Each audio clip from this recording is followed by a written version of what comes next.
Across the UK, online and on DAB. Take a far-out trip into the twilight zone of late-night radio with Iain Unmissable late-night radio with the original king of unconventional conversation. Make contact with Iain Lee.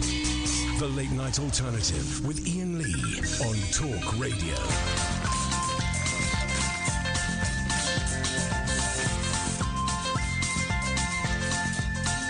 There's a voice that keeps on calling me. Down the road is where I'll always be. Every stop I make a new friend. Can't stay for long, just turn around and I'm gone again. Maybe tomorrow I'll wanna settle down. Until tomorrow I'll just keep moving on. Down this road that never seems to end. When new adventure lies just around the bend. So if you wanna join me for a while, just grab your hat, come travel light, that's hobo style. Maybe tomorrow I'll wanna settle down. Until tomorrow, the whole world is my home. So if you wanna join me for a while, just grab your hat, come travel light, that's hobo style. Maybe tomorrow I'll wanna settle down. Until tomorrow, I'll just keep moving on.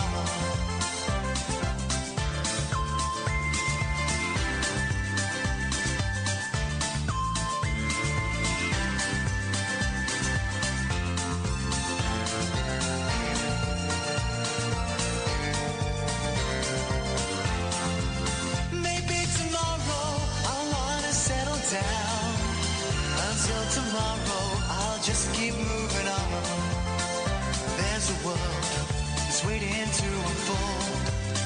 A brand new tale no one has ever told. We've journeyed far, but you know it won't be long. We're almost there and we paid our fare with a hobo song. Maybe tomorrow I'll wanna settle down. Until tomorrow, I'll just keep moving on. So if you wanna join me for a while, just grab your hat, come travel light, that's hobo style. Maybe tomorrow. Here we go. Here we go. 0344 499 1000. Oh yes. Let's do it. Let's just do this. Let's just do it. Good evening, Alan. Jesus. Hello, Alan.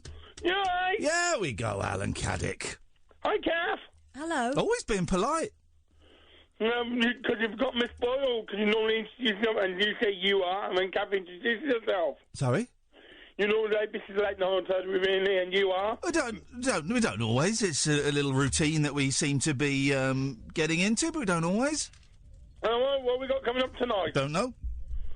Nothing good in the papers? Nope. Oh, but do you want to talk about what happened Monday? What, Monday? Somebody missed out on £1 million on Millionaire before the show. Yeah, so hang on a minute. You want to talk about some crappy, past-it TV quiz show that was on 2 days ago? No, it was a revival. Yes, but it's past it. It's finished. It's dead. It's boring. It's dull. You don't think Clarkson's a good host? No, I think he's a terrible host. I think he's an obnoxious bully. I think he's a thug who thinks this... Imagine if I punched Catherine and then got a highly paid job on another channel. Imagine if I punched her. He's a thug who thinks it's acceptable to punch people who earn significantly less than him, and that gets rewarded by him being given television shows. So no, I think he's an awful host. I think he's I think Jeremy Clarkson is everything that is wrong with British television. Well, I can tell you who the best host who have done that. You could have done it. Ah, no, my TV career's over. TV sucks. Hey, listen, I might be filming something for TV next week. It's not definite. Of course, it's not definite, and they might pull it at the last minute. And I'm doing it. You know what I'm doing? You know why I'm doing it, Alan? What are you going to be doing? No, I'm not telling you what I'm doing. Do you know why I'm doing it? It's all about the moolah. It's all about the moolah. They are paying me quite well for a day's work. Fine, I'm in. What's it about? Who cares? Who cares? As long as the Queen comes in. As long as the Benjamins are singing their little song, then I'll do it. TV's dead. TV's dead, man.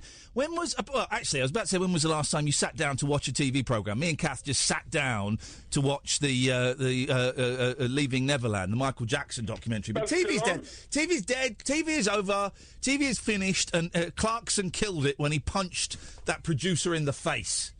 In Top Gear. In Top Gear, yes. I don't know what he was wearing. I'll tell you what, this new Top Gear, I don't like it. Why don't watch it then? It's simple. Here's another thing. Shut up. Here's another thing, right? People saying, I'm watching this and it's not as good as it used to be. I'm listening to this and it's not as good as it... Ian, you're not as good as you used to be on LBC. Top Gear's not... Well, don't listen, don't watch it.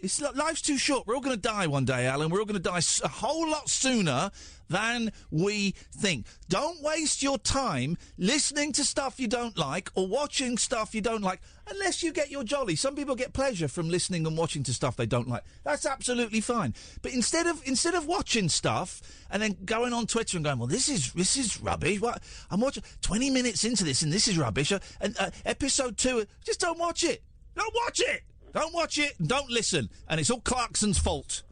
He's the one to blame. He is the one to blame, Alan. Thanks very much for your call. 03444991000 is the telephone number. If you want to give us a call, you'd be very, very welcome to. We have Oliver on the phones tonight. He will take your call. He will take your name. We don't even need to know what you're talking about. You just phone up. You just say, I want to go on the air. I want to talk to this guy and that lady. And he'll call you straight back. So it costs you pennies at most. It's probably free for most of you. 03444991000. I would be keen to speak tonight, and I know it's still on. And we only saw the first 50 minutes, and then it's on now, and then it's on again tomorrow. Part 2, the Michael Jackson documentary. I would be very keen to hear from any Michael Jackson fans who think that the film is a smear campaign. I'd love to hear, very, very long shot. I'd love to hear if you were one of the Michael Jackson fans who was at, I believe there were a couple of protests today. I know there were protests outside Channel 4. I think, I've got it in my head there were protests outside Radio 2, but actually I don't know if I may have just made that up. But there was definitely one outside Channel 4, and a lot of Michael Jackson fans are defending their hero very vociferously. I don't know if you can get degrees of vociferation, but vociferously and aggressively, which I understand, on Twitter. And I would love to speak to you. You'll get a fair hearing. You'll get a fairer hearing than you would get from anywhere else. Jesus. You know when you get a text from someone who you've reported to the police. Jeez. Okay. Man alive. I'm not in the mood tonight, buddy. Not in the mood in the slightest. Forward that on to the police, please, Catherine. 03444991000. Would love to speak to anybody who is who's outraged by this Michael Jackson Leaving Neverland. That's what it's called, isn't it? Leaving Neverland film. And if you were any of the protests, or if you have been tweeting in defence of Jackson, do give us a call, because I'm keen to hear your thoughts. And I'll tell you partly why I'm so keen. And I've said this before, so this isn't anything groundbreaking or shocking. I'm a Gary Glitter fan. Me and Kath made a documentary a couple of years ago about me questioning how acceptable it is to be a Gary Glitter fan, despite the fact, that he has raped children. And I went and met some Gary Glitter fans who were almost without exception, almost delightful people. The majority of them were very, very delightful, charming, lovely, normal people. So I get... I'm really choosing my words very carefully, and of course there will be people that pick me up because I get the word wrong. But you know what we do on this show? We do something that you can't do anymore.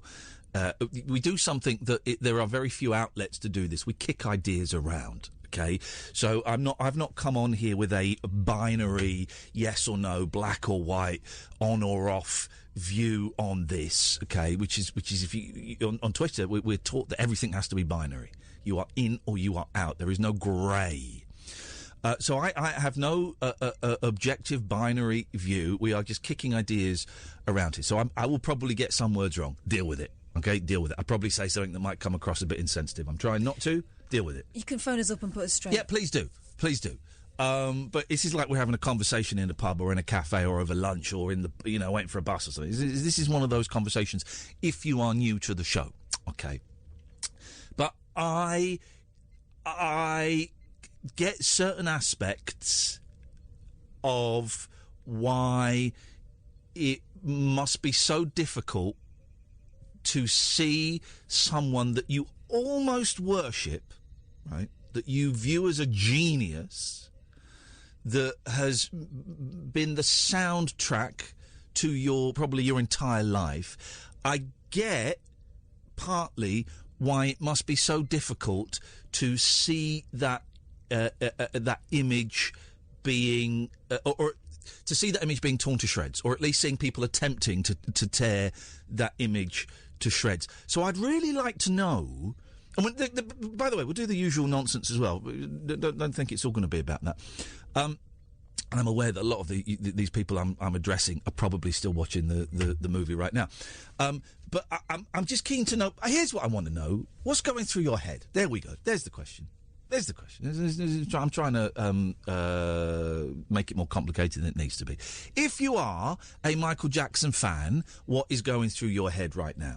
There we go. That's the question.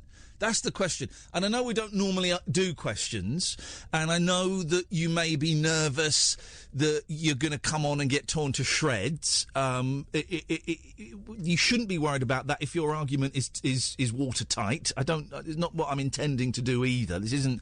I'm not set a bear trap here. I'm keen to get your thoughts. I want to know if you're a Michael Jackson fan, what you're thinking, what you're feeling right now. There we go. That's it. It's nice and simple. 0344 499 1000. If you're a casual fan and you totally, again, I'm going to say clumsy stuff. Do you know what? Sod it. I don't care if I say clumsy stuff. I'm thinking out loud. That's what I'm doing. Shoot me. If you're a casual Jackson fan and you don't totally buy the concept of this film, and for those who don't know, the concept of the film is there are two young men, I'm guessing they're probably about 10 years younger than me, so in the late 30s, I think, two young men who are saying that they were friends with Michael Jackson when they were like 10, 12, 15 years old, and they were raped by Michael Jackson, right? So if you're like a casual fan, and maybe you don't buy the story, maybe you think there's something not quite right about it, or maybe you do buy it, I'm also keen to know what you think should happen to the music. Should it be banned? And I know that Radio 2 and loads of places don't put them through. Just because you've got it on line one, so don't put it on line one, please. I'll keep those. I'll do that. Thank you. Keep them queued up, but I'll put them through. I've totally lost my train of thought. Should it be banned? Because I think maybe the playing of the song should be perhaps in a slightly different context. For example, right? I always think it's weird when you listen to Pick of the Pops on Radio 2 from 1975, and Gary Glitter's I Love You, Love Me, Love is at number 7, and they go straight from number 8 to number 6, and they don't even make mention of it, right? I always think that's weird. I think that the airbrushing of Gary Glitter from musical history, I think, is slightly wrong. I also struggle a little bit with all the Top of the Pops with Jimmy Savile not being kind of dropped, being I'm not saying they should necessarily be repeated in the context of showing loads of old Top of the Pops, but I just think it's wrong that whole chunks of history are removed. Okay, I think we need to accept that these things happen. I think, again, I'm thinking out loud, and I think to just pretend that those episodes of Top of the Pops when Savile presented, to pretend they didn't exist, I think is wrong.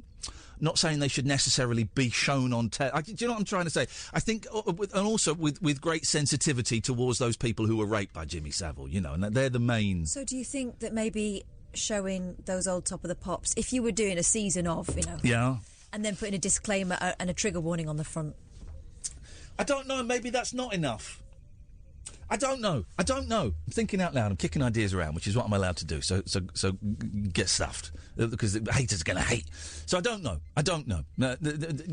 I'm arguing it as though Top of the Pops is some actually really important historical document when it's not. Of course, it's not.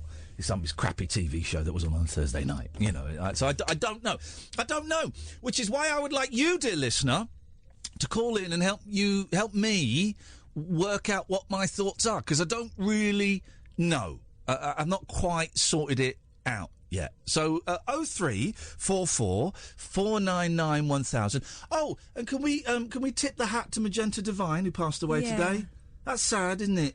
That's really sad, because she used to scare me with that kind of heroin chic of that, with the dark glasses, the dark hair, red lipstick. Yeah, it used to terrify me. But she was brilliant, and I think if she were a man, she would have got a lot more than just like a little footnote. She's got a little footnote online. You know what I mean? I just thought, Magenta Divine, she was kind of the late 90s. She was personified kind of cool, mysterious, you know. She's got like a little footnote. She was a one-off. Yeah, she was. So we salute and we doff our cap to Magenta Divine, who passed away today. Right.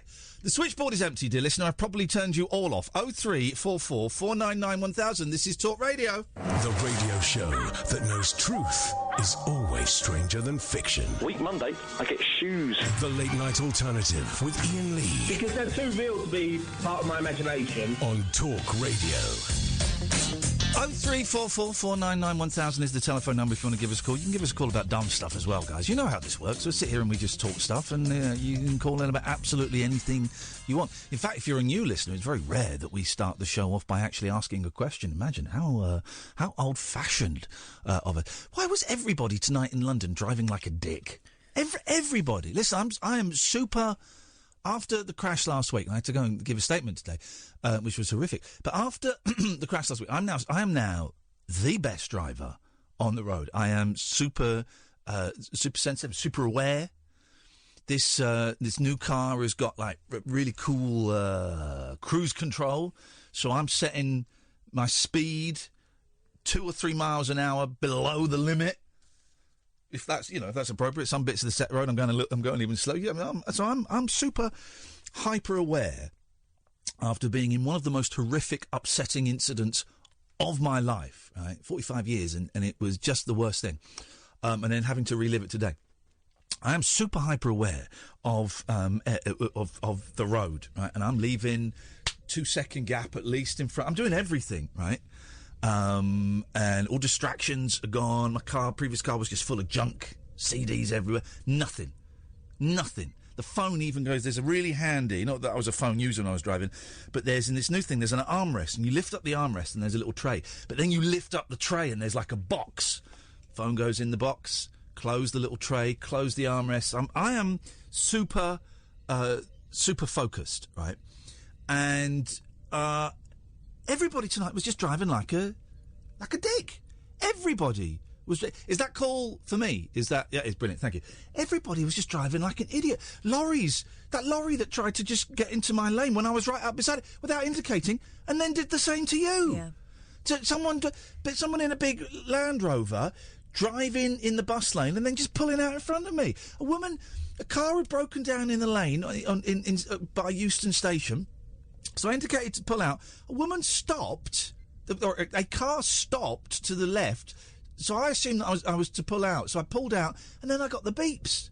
And that really shook me up. I must admit, that getting the beep like that, just, flipping out after, I've been through today. After that, it was awful. And then coming into this building, which we're leaving at the end of May, I've been told today.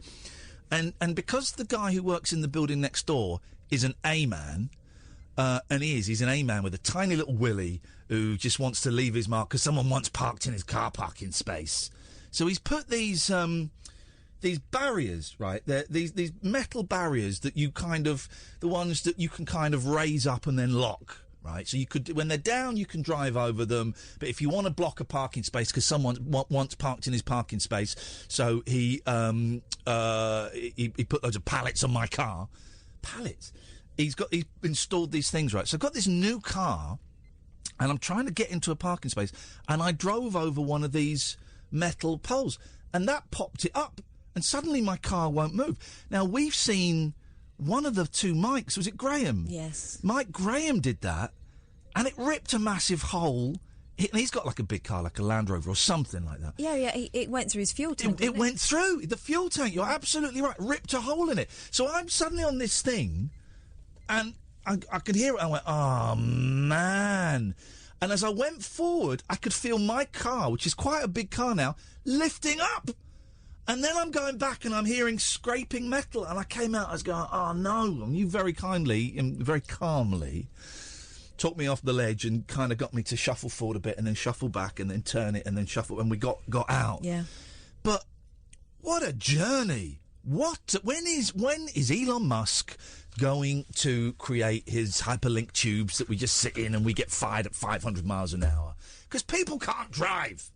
And the other thing is, if you do leave the appropriate stopping distance, people nip in the middle. People will fill in. Yeah. And you do 37 on a 40, getting flashed. Yeah. You do 48 on a 50, you're getting people right up your backside. What? I know. What is this, guys? I know. What is this? It's terrifying. It is terrifying. Do you know what? Maybe in the past, I've not been the greatest of drivers. I've never been a tailgater and a flasher, though. That takes a special kind of idiot. No, never. But you know, guys, I've been honest about this. I've had a couple of speeding things in my time, and I've had a couple of little nicks and knocks in my time. Again, I've got to say, this crash last week wasn't my fault. People going into the back of me, but I've not been the greatest driver. Man alive, man. Lives are at risk here. I'm only just realising it at 45. What an idiot, I know, but lives are at risk. My sister got pushed along the motorway once by a guy who wanted to get past her. He actually touched the back of her car. Yeah. Is it worth it? What's that for? 0344 499 1000. Let's go to Suleman. Good evening, Suleman. How you doing, Ian? You all right, mate? All right, thank you, Suleman. What you got for us? But let's start by saying first time caller, long time listener. There we go. This is what it's all about, man. This is what it's all about. So you asked us to call in about the Neverland documentary. Yeah, go on. The Michael Jackson thing. So I've actually seen all of it. I know it's being shown here in the UK, but it's already been leaked on the internet. I thought it might have been, because it was shown in the... Was it shown in the States this week or last week or something? It was Sunday. Sunday. Okay, yeah, so you'd have got it on a streaming site or something. Yeah, so I was really interested because the hype around this was so crazy that, I just thought, right, I don't want to wait until the end of the week. Let me just get on it right away. I've got to have some of this. So I'm watching this documentary, sitting down, thinking, right, there's going to be a gotcha moment. There must be a bombshell, something brand new in this documentary that is actually going to convince everybody, and that's why there's so much hype. Yeah. So I'm sitting there watching it, and I'm not just saying this as a Michael Jackson fan, because I am one of those guys that if there is something serious, because child abuse is a very serious topic. Very serious topic. If there is something serious, you know what? I am one of those where I'm going to start questioning my loyalties, and that's not a bad thing to say, because child abuse is so serious. So I went in there with an open mind. But what I'm realizing about 30 minutes in, that this documentary is not going to provide me with any evidence that Michael Jackson's done anything wrong. So there was no bombshell. There was no bombshell for you.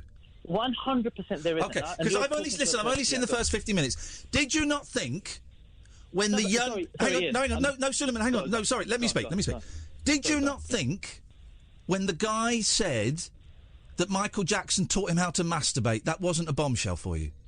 No, it's not a bombshell. When the guy said that Michael Jackson liked him to bend over and pull his buttocks apart so he could masturbate, that wasn't a bombshell for you? All of the graphic content and all of the graphic stuff... that wasn't a bombshell for you? No, that's not evidence. There's no evidence of that. That's the testimony that these two guys are giving. So why don't you believe... Why don't you believe... why would that guy make up a thing about Michael Jackson wanting to masturbate over his buttocks? Okay, mate, I'll tell you, definitely. But what I was leading to is, when I realised that there's no actual... No, just answer the question, Suleman. I'm going to, man. Okay, well, I'm asking you a question. So why do you not believe what the man said about that Michael Jackson sexually abusing him? Okay, so Wade Robson is one of the individuals that you're talking about, and the reason I don't believe him is because of his character beforehand and the timeline of the things that he's done beforehand. Things like that he was trying to sell a book. Yeah. Things like when he wanted to work with the Michael Jackson estate. Yeah.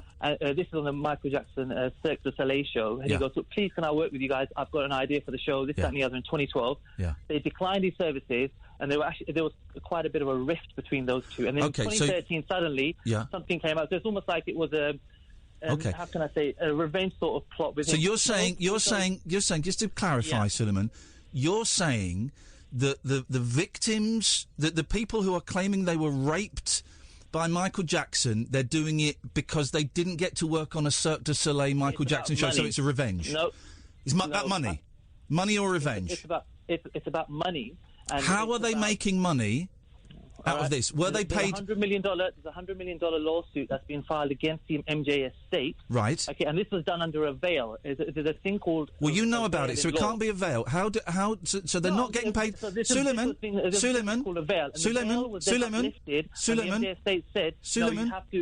calm down. Suleman, I'm trying to have a conversation, okay? I'm trying to have a conversation. I understand it, but I'm not even getting to speak here, so I have to... You are getting to speak. If you don't mind. You are getting to speak. No, you are getting to speak. We got all night. We're here until 1 o'clock, man. We can talk until 1 o'clock.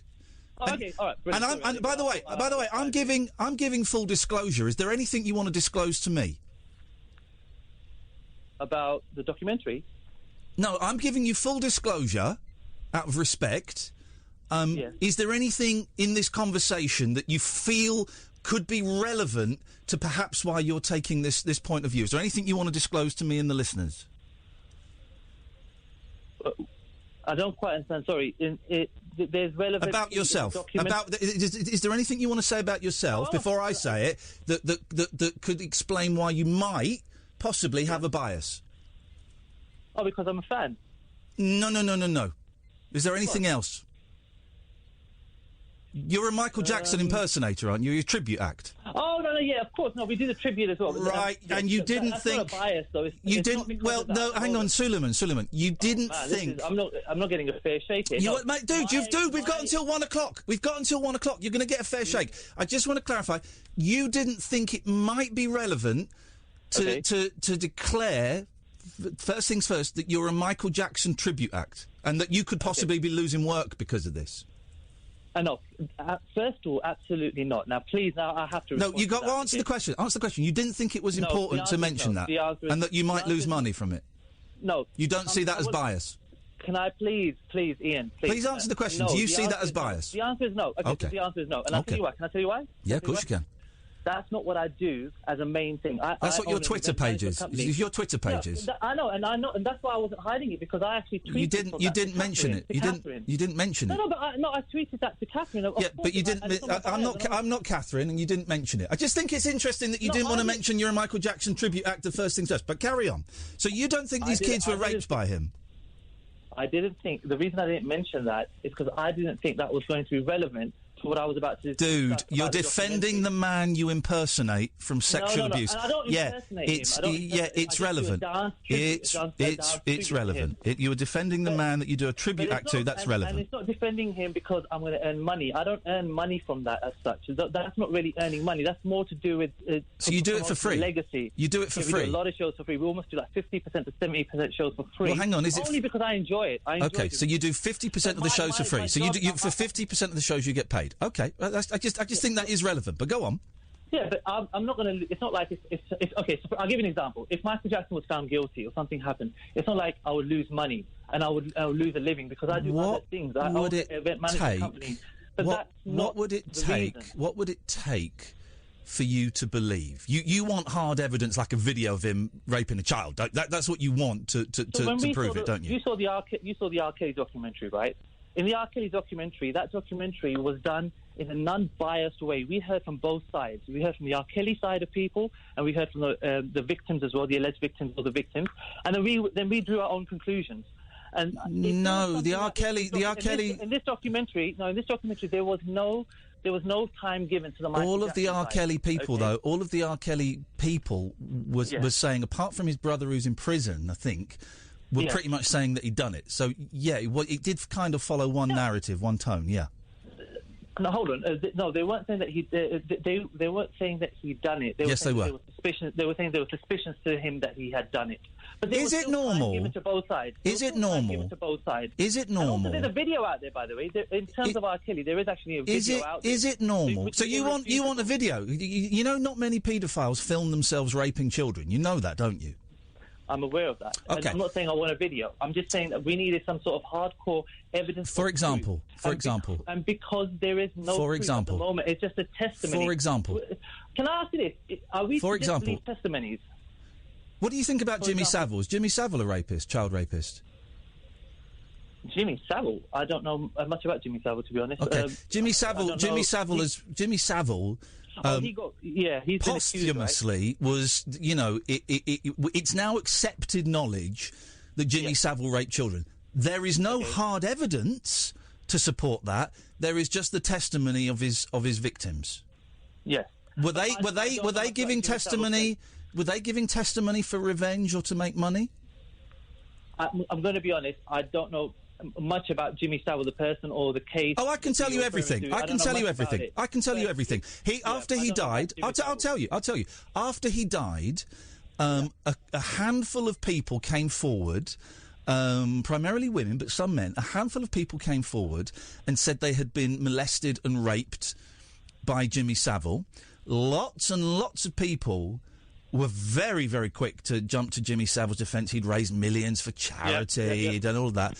And then more and more people came forward, and it's now accepted knowledge Jimmy Savile was a monster of a human being.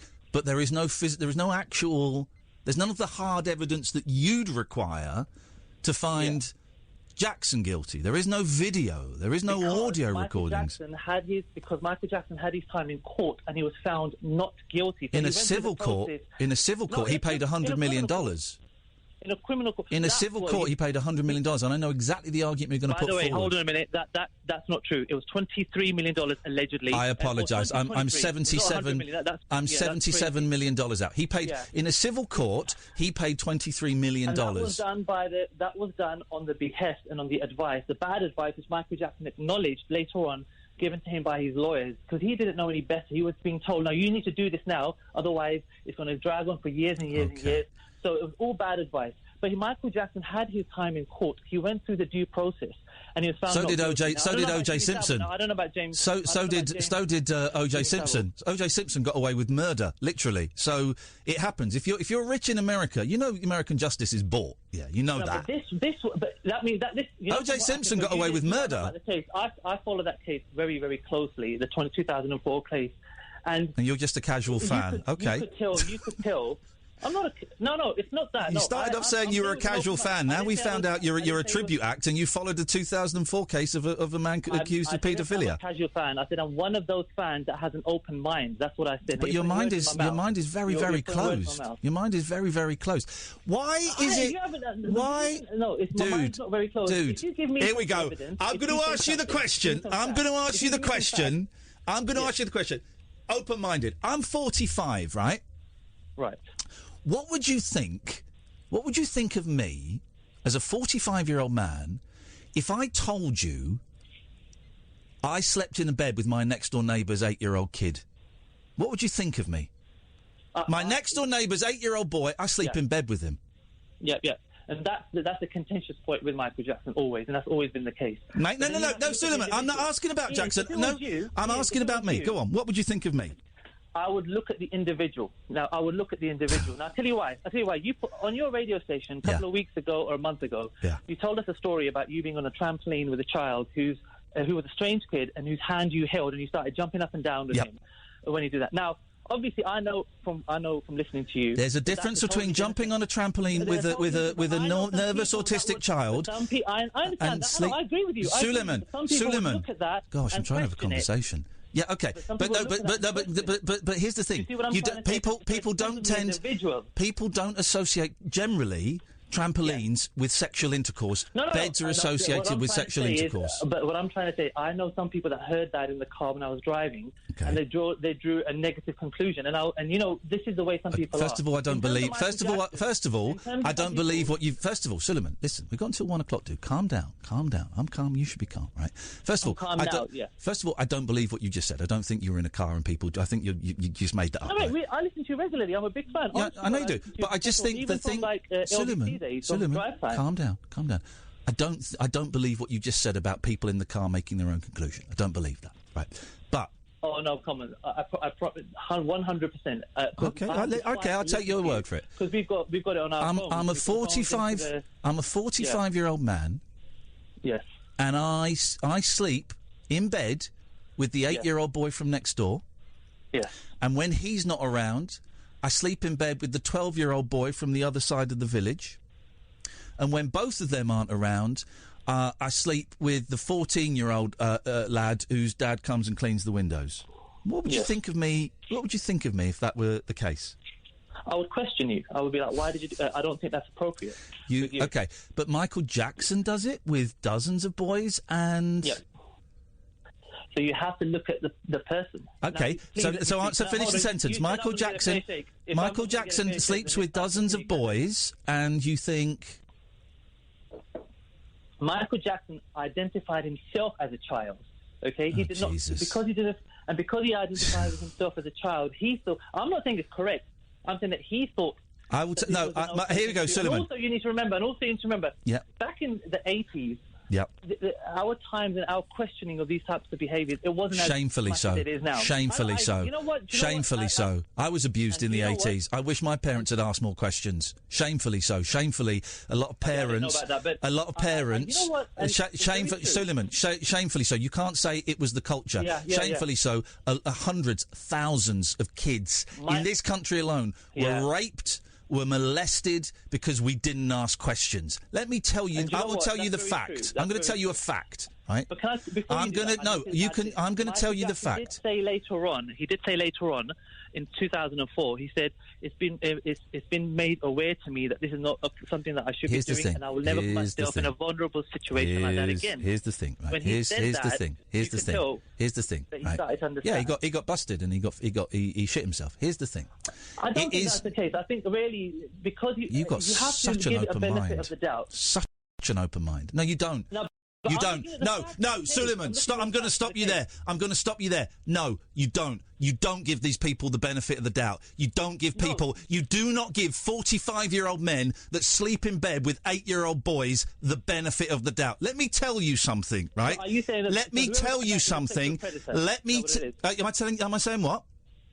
So whoever does that is a sexual predator. And yes, I'm telling you that if a 45-year-old man sleeps in bed with an 8-year-old boy that isn't one of their sons, then they're a sexual predator. It is wrong. It is completely out of order. It should not happen. And everyone knows that. You don't get told in 2004, you don't get told in 2004, hey, by the way, you know you're a grown man. Well, having 8-year-old boys in your bed may not look good. You don't know that. You know it. You know it. He was a grown man. He was a multi-millionaire pop star. He was a grown man, but mentally he wasn't grown. That's what we're trying to explain to you. Balls. He was a grown man. He was a grown man in bed with little boys. And that means he had... And you're defending that, Suleman. And that means he had... Yes. It means he was inappropriate. At the very least, he was inappropriate. And you know what? Can I just ask you what you mean by inappropriate? Like in a sexual way, or just the fact that it's an act that he's done? By having 8-year-old boys in your bed as a grown man is inappropriate. If you need me to explain the word inappropriate, then you're an idiot. That's what I was saying, that in this day and age, I understand... No, in that day and age, Suleman, in the 80s, it was inappropriate.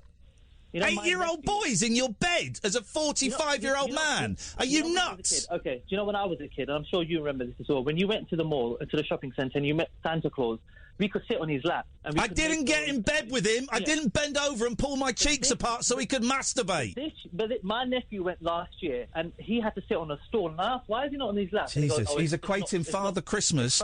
He's equating with people not being able to sit on Father Christmas's knee with being raped by a monster. Meaning that in this day and age, our suspicions and our... Yeah, we got it wrong in the 80s, Suleman. We got it wrong. We should have been there.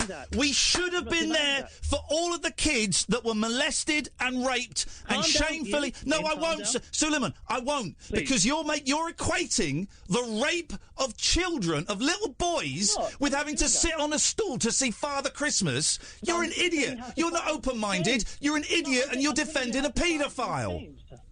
Oh, so Michael is a paedophile. So there's no open discussion here. There's no fair discussion. I cannot see... Okay. Why? So why did you start by saying, I'll give you a fair shake? Because you've had a fair hearing, but you're talking such atrocious...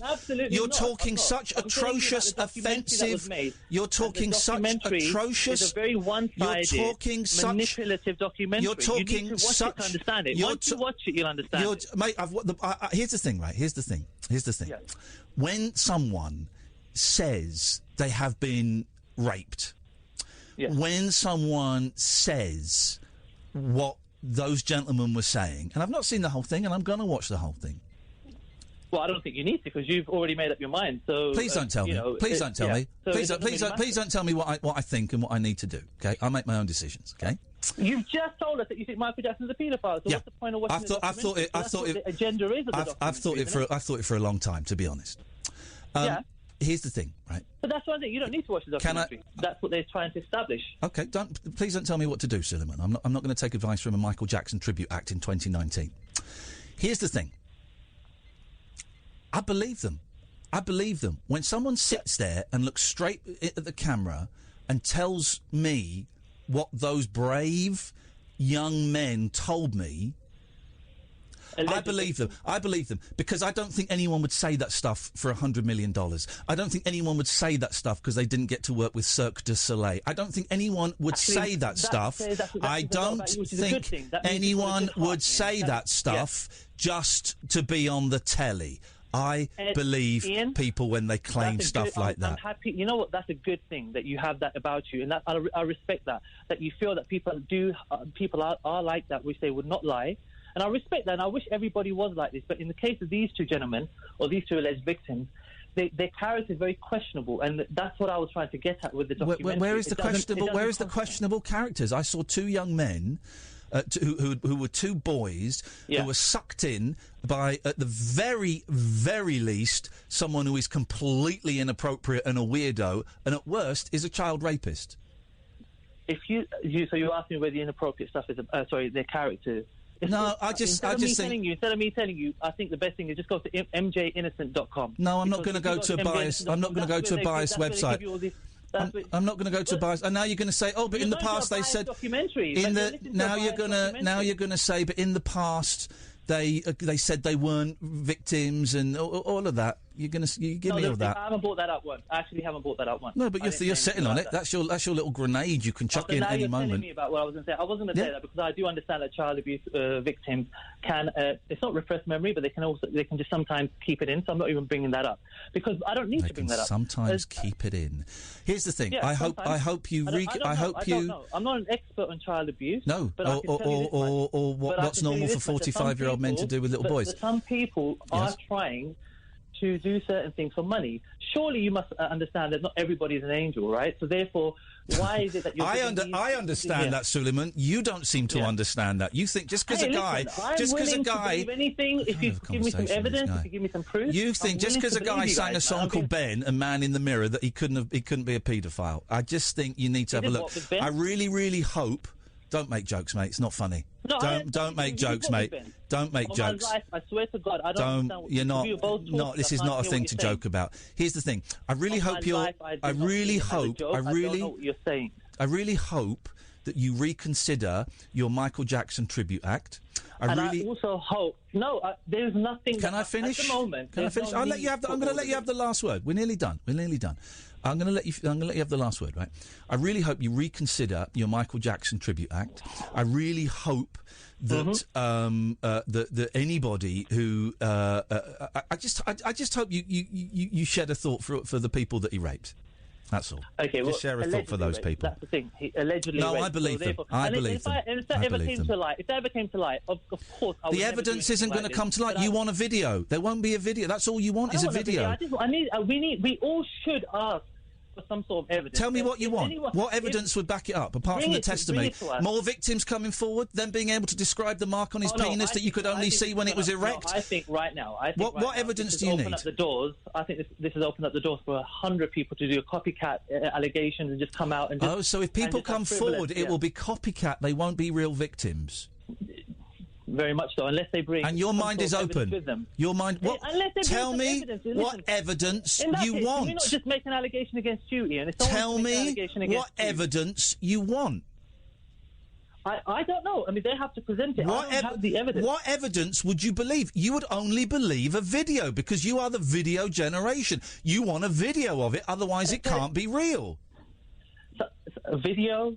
an audio that he's done. Because I bet he set a tape recorder up to record him raping children, didn't he? I don't. You're asking for something that no clever paedophile, apart from R. Kelly, that no clever paedophile would do. Of course, they're not going to record it. It's all about secrecy. It's all about manipulation. Well, no, you can't. Does it mean that whoever makes an allegation against somebody? We should just take them for their word, and that's it. We should investigate. It should be investigated, and this bit has been investigated. And this is what I'm saying. It's been investigated with these two guys, and these two guys have come across... You can buy justice. You can buy justice in America, mate. O.J. Simpson got away with killing his wife. Okay, but this is not an O.J. Simpson case. We're not talking about... No, this is a Michael Jackson case, and he's guilty. Case. He's guilty as hell, man, and you know it. Deep down, you know it. Deep down, you know you backed the wrong horse, and you know it, and you've got too much invested in this. You've got too much tied into this. I don't. And that's really quite interesting that you say that. That's almost a fun thing that I do. It's got nothing to do with my lifestyle or whatever. Mate, it's your Twitter page. You're a Michael Jackson tribute act. I don't really do... I don't really put... Listen, I don't care. Listen, if you want to impersonate a paedophile... If you want to impersonate a paedophile and you can sleep with that on your conscience, then I wish you the best of luck, Suleman. I really do. I do a tribute to a guy who's done a lot for children in a good way. Yeah, he's raped them. In a good way, and he's helped a lot of people out in this world. All right, Suleman. That's all it is. All right, mate. So thank you for the fair shake. I appreciate it. Thanks for the call, and thanks for having such an open mind. This is Talk Radio. The Late Night Alternative with Ian Lee on Talk Radio. We have ways of making you talk. Well, I'm not the kind to kiss and tell, but I've been seen with Farrah. I've never been with anything less than a 9. So fine, I've been on fire with Sally Field, gone past with a girl named Bo, but somehow they just don't end up as mine. It's a death-defying life I lead. I take my chances. I die for living in the movies and TV. But the hardest thing I ever do is watch my leading ladies kiss some other guy while I'm bandaging my knee. I might fall from a tall building, I might roll a brand new car, 'cause I'm the unknown stuntman that made Redford such a star.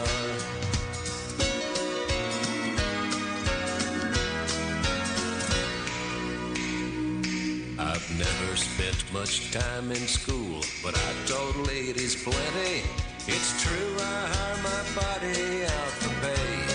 Hey, hey, I've gotten burned over Cheryl Teague's, blown up for Raquel Welch. But when I wind up in the hay, it's only hay. Hey, hey, I might jump an open drawbridge or Tarzan from a vine, 'cause I'm the unknown stuntman that makes Eastwood look so fine. Okay. Well, by the way,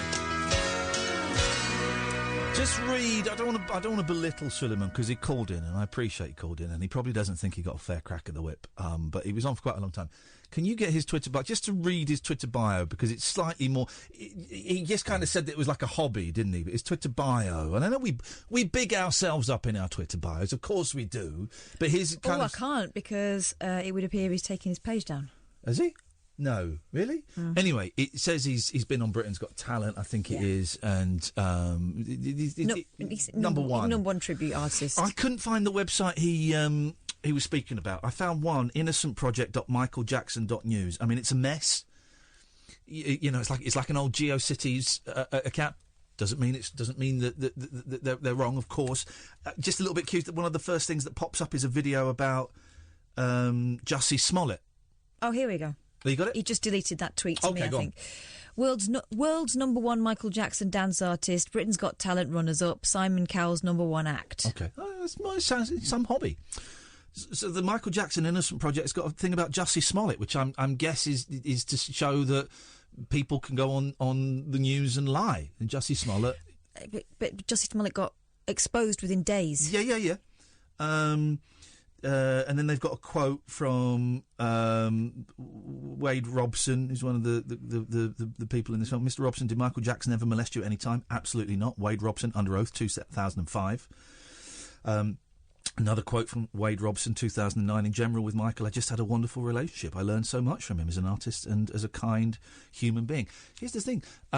Unfortunately, victims of sexual abuse, particularly when it's done when they're young, will very often, for a long, long time, defend the person that molested them. That's what grooming is. Grooming is gaining their confidence, gaining their trust, sometimes making them think that you're in a loving, healthy, normal relationship.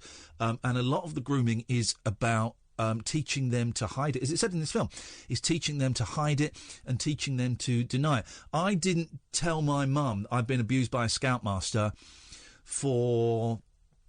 I'm going to say like 25 years. And even I didn't tell her. I mentioned it on the radio and she heard. And then we had the conversation.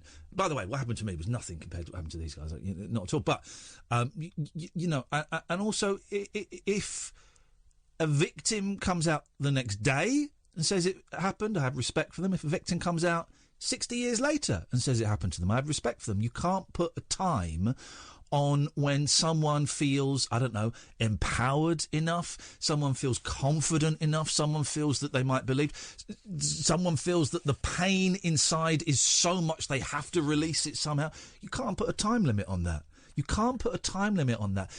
Child sexual abuse. We'll do the fun stuff in a minute, I promise, right? If you want to phone in about the fun stuff, you can. We've got some fun stories. You know how it works. 0344 499 1000.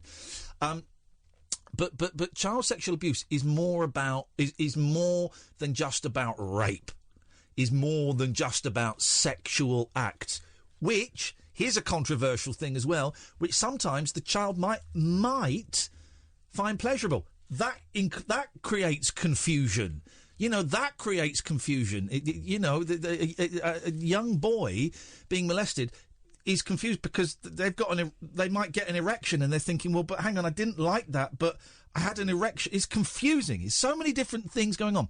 But it's more than just about the sexual act. It's about emotional manipulation. It's about bullying. It can be about intimidation. It can be about fake, telling them that you're in love with them. It's about so much more than just, and I don't mean to demean it, but than just the physical sexual act. It's all encompassing, right? And you'd be hard pushed in your 30s or 40s to deal with that kind of manipulation, right? And you're a grown up, emotionally aware adult. Imagine being an 8, 9, 10, 11, 12-year-old kid when you haven't got a clue what the world is like. You haven't got a clue that you're allowed to tell people no. You haven't got a clue what's going on. You look up at an adult and you trust them, and you're 10 years old. Imagine having all of that shame and all of that stuff poured on you as a 10-year-old kid. Anyway. 0344 499 1000. I'm being told on Twitter there's tons of evidence to prove that he's innocent. Well, and Suleman's been in touch. Yep. He says it's mjinnocent.com. Let's have a little. MJ. Thank you, Suleman. mjinnocent.com. Facts don't lie. People do. Michael Jackson, singer, dancer, humanitarian. Yes, but a paedophile. By the way, just Suleman, go and Google how much money Jimmy Savile raised. But you don't need to. It was hundreds of millions of pounds. So, He had a show making kids' dreams come true. Wade Robson and James Safechuck would have you believe he was. But what is the truth? Before you condemn him, please take a few moments to understand some of the true facts behind the stories you may have heard. Let's take a minute to read this. Please note the MJ Innocent team wholeheartedly supports victims of all types of abuse, including child sexual abuse. It is vital that victims feel safe enough to come forward and their claims taken seriously. However, we also support the principle that a person accused of a crime has the right to be presumed innocent until proven guilty. But the evidence that certainly Suleman wanted was actual... Was video or audio recording of it. Now, most paedophiles, R. Kelly being something of an exception. Actually, let me not say most, because of course there are people that film it. But you know, the clever ones, they ain't going to film it. Well, and according to the conversations that were had on that show that we saw tonight, he was very, very, very careful about covering tracks. Here we go. We believe the accusations levelled against Michael Jackson are false. Here we will explain why. Did you know? Robson and Safechuck have sworn under oath that Michael Jackson never did anything inappropriate. Robson was questioned in detail during Michael Jackson's criminal trial in 2005 and repeatedly denied any wrongdoing by Michael Jackson. People quite often defend their abusers. Hey, you ever, significantly different, but you ever wondered why victims of spousal abuse often stay with their partners so long? You know, both men and women who are being emotionally and physically battered can stay with their partners for years, defending them. They're in love, thinking it will change, thinking, well, maybe I've imagined it wrong. You know, and they'll tell the police nothing happened. Yeah, under oath. In 2011, Robson quit his role as the director of the film Step Up 4. Wow, they've made 4 of those movies. Wow. And rejected for the lead choreography job in the Michael Jackson-themed Cirque du Soleil show. It was following this rejection he suddenly realised he'd been abused. Previous versions of Robson's story say he did not come forward with his claims any sooner because he was ashamed. This was then changed to not coming forward because he had repressed the memories of abuse, and the memories only resurfaced following a breakdown. Can't both of those things be true? Both of those can be true. Robson's current version is he always knew what had happened but didn't realise it was wrong, despite also claiming that Michael Jackson told him he had to lie about what they were doing, otherwise they would go to prison, and also being questioned due to about sexual abuse. That one doesn't make sense. Robson's current version is that he always knew what had happened but didn't realise it was wrong.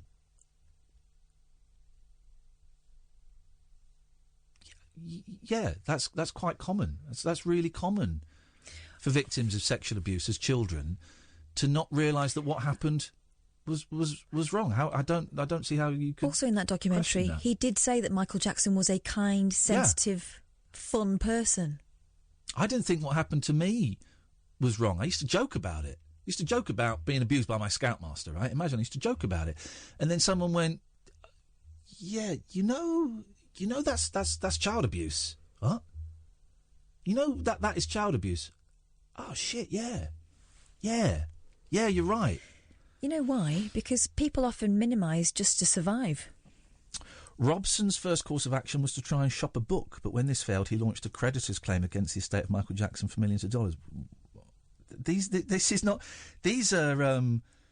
This is under the heading, we believe the accusations levelled against Michael Jackson are false, and here we will explain why. I ain't heard nothing that proves this is false. And this is the last one before it goes into another page, which I hope I hope you will understand we're not going to do, because I don't want to bog the whole show down in this.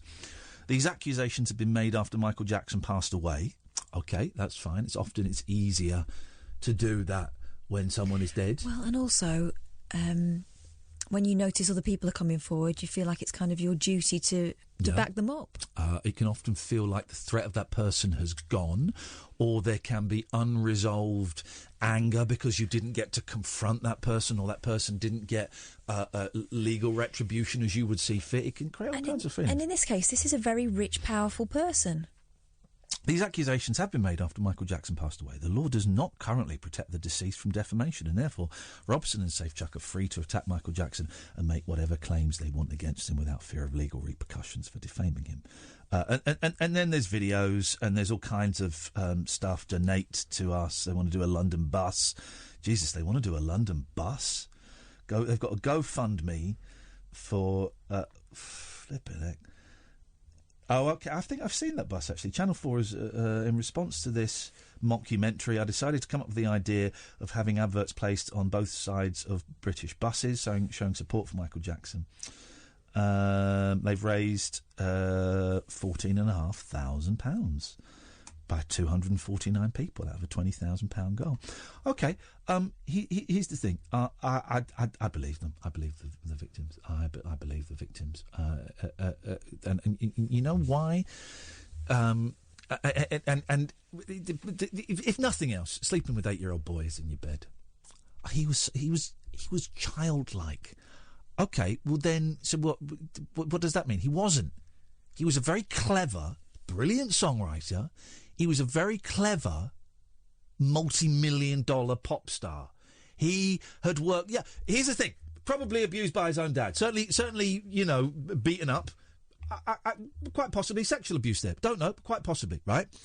And his growth was probably stunted. He was in some form of arrested development, I would imagine. But he was part of a massive machine. He had toured the world. He had performed in front of millions of people. He had performed with other grown-ups. Can't buy the argument that he was so childlike. Well, so hang on, are you saying that grown people that have got a mental age of 12 should be allowed to sleep in bed with little boys? Would that be appropriate? No, of course it wouldn't. Of course it wouldn't. Also, someone who is so careful and protective of his image, why would he do that? Yeah. Leaving himself open to accusations like this. Yeah.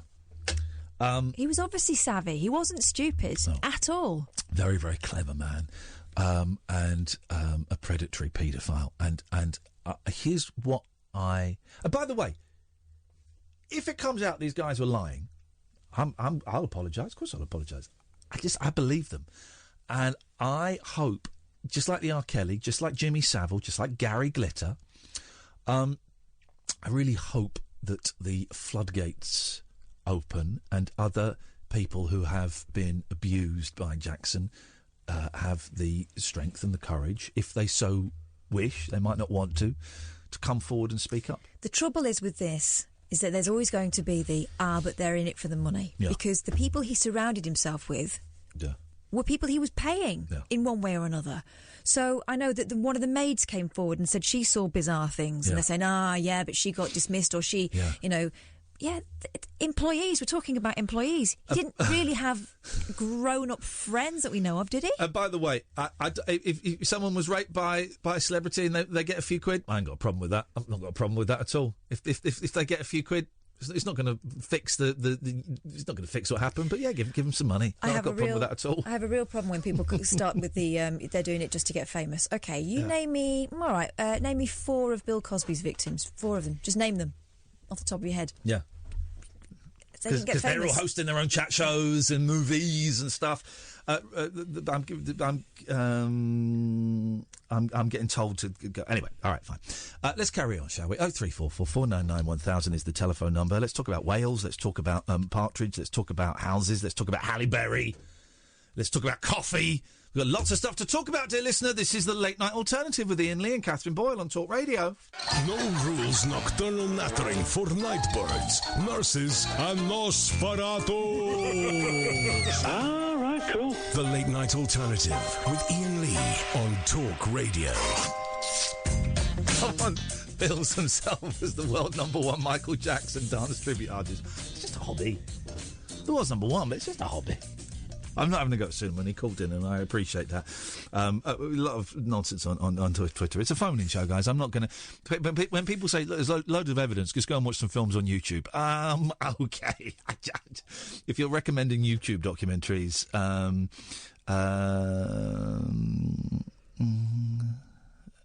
OK, I'm just going to block someone. Hang on a minute. And block. There we go. That makes things easier. Right.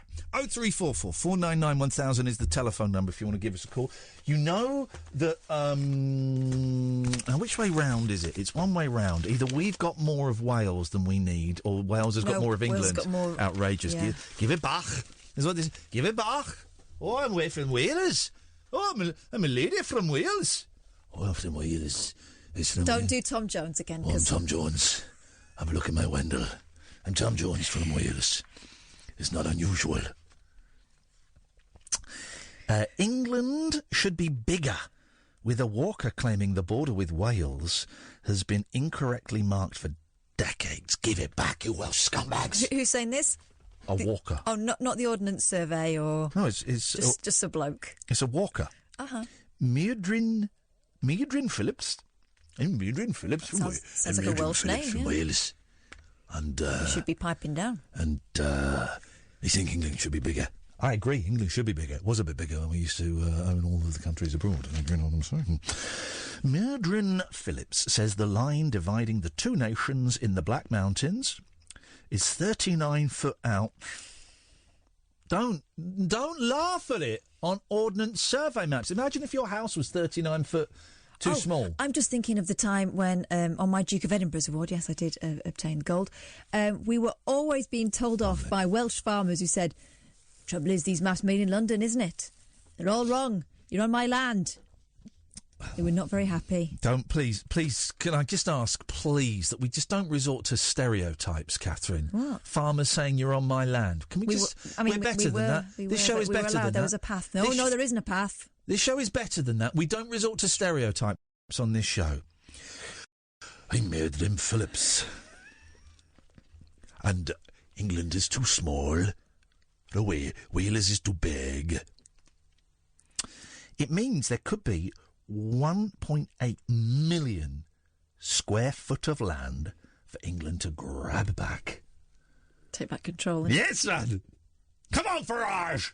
This is what we need you for, Nigel. Our Sir Lord Nigel Farage and Lord Thomas of Robinson. This is what we require of you. Go to Wales and declare war. Go and dox Wales, Tommy. Dox. Go and dox Wales, Tommy. Alex, who, if I remember rightly, is Welsh, says that your Tom Jones sounds like Terry Wogan. Thank you very much indeed. I take that as a great compliment. Sounds like someone. Yeah, I love that.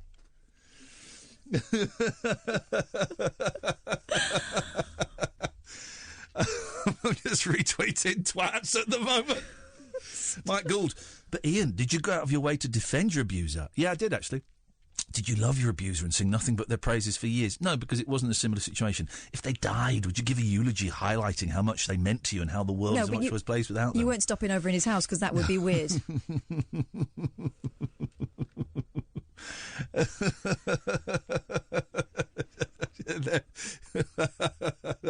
Oh, people on Twitter, you're such idiots. You're such idiots. Anyway, focus. Wales. We're going to send Sir Nigel Farage and Lord Thomas of Robinson to Docks, Wales at 5 a.m. I know. Dickhead. Hey, I'm Tommy Robinson. Let me in, you nonce. But you look out the window, you can't see anybody. No, look down here. Oh, there you are. Sorry, Tom. He's only a wee fella. Just follow the sniffing. It's only a wee fella. Very cold that night, obviously. Very cold. It's a lot... Cold. Mairdin. Spell Mairdin. Spell it.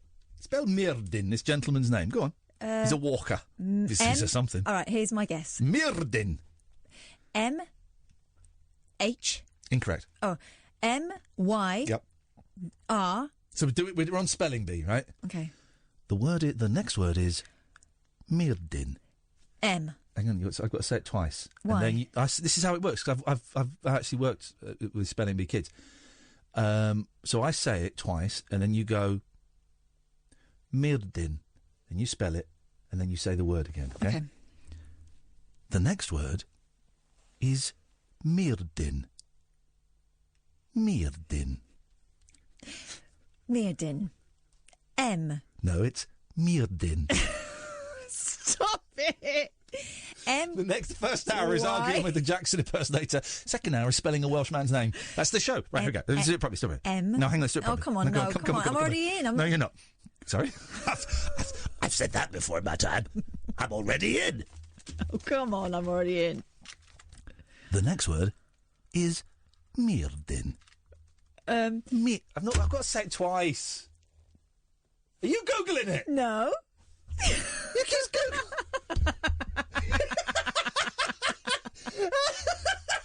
She's got it up on her screen. In many ways, you're worse than Jackson. Don't say that. Well, we're not playing that because you've got it on your screen in front of you. I wonder how you pronounce it, though, because I bet it's not like that. Should we find out? Here we go. Ready? Neerdin. Oh, come on. So spontaneous. Neerdin. Who is that?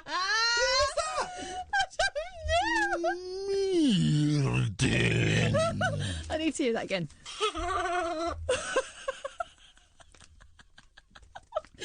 maniac did this? Oh, dear. Yeah, Maiden. Here we go. Let's try this one. How to pronounce. Neerdin.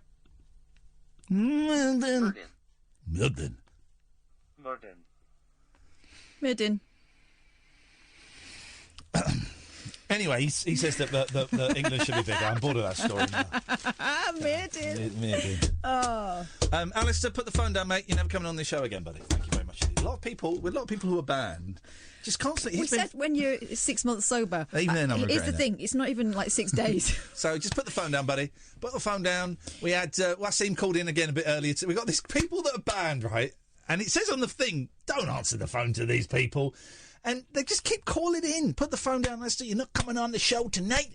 Wasim, stop phoning us up for like 5 seconds at a time and then putting the phone down and then phoning back in again. That's just weird. Go and read a book or something. Go and read a book. Oh. What's that noise? It's the noise of... here we go. It's an anonymous... Okay. Which I think it's this is an interesting one, and I think it explains. People don't understand. People think if you are abused as a child, you immediately go running home to your mum and going, "Oh, I got raped." It doesn't work like that. Doesn't work like that at all. It's a real common thing, you know, it's obvious when you think about it. It's a real common thing that you feel shame, a lot of shame. Sometimes it can be other things.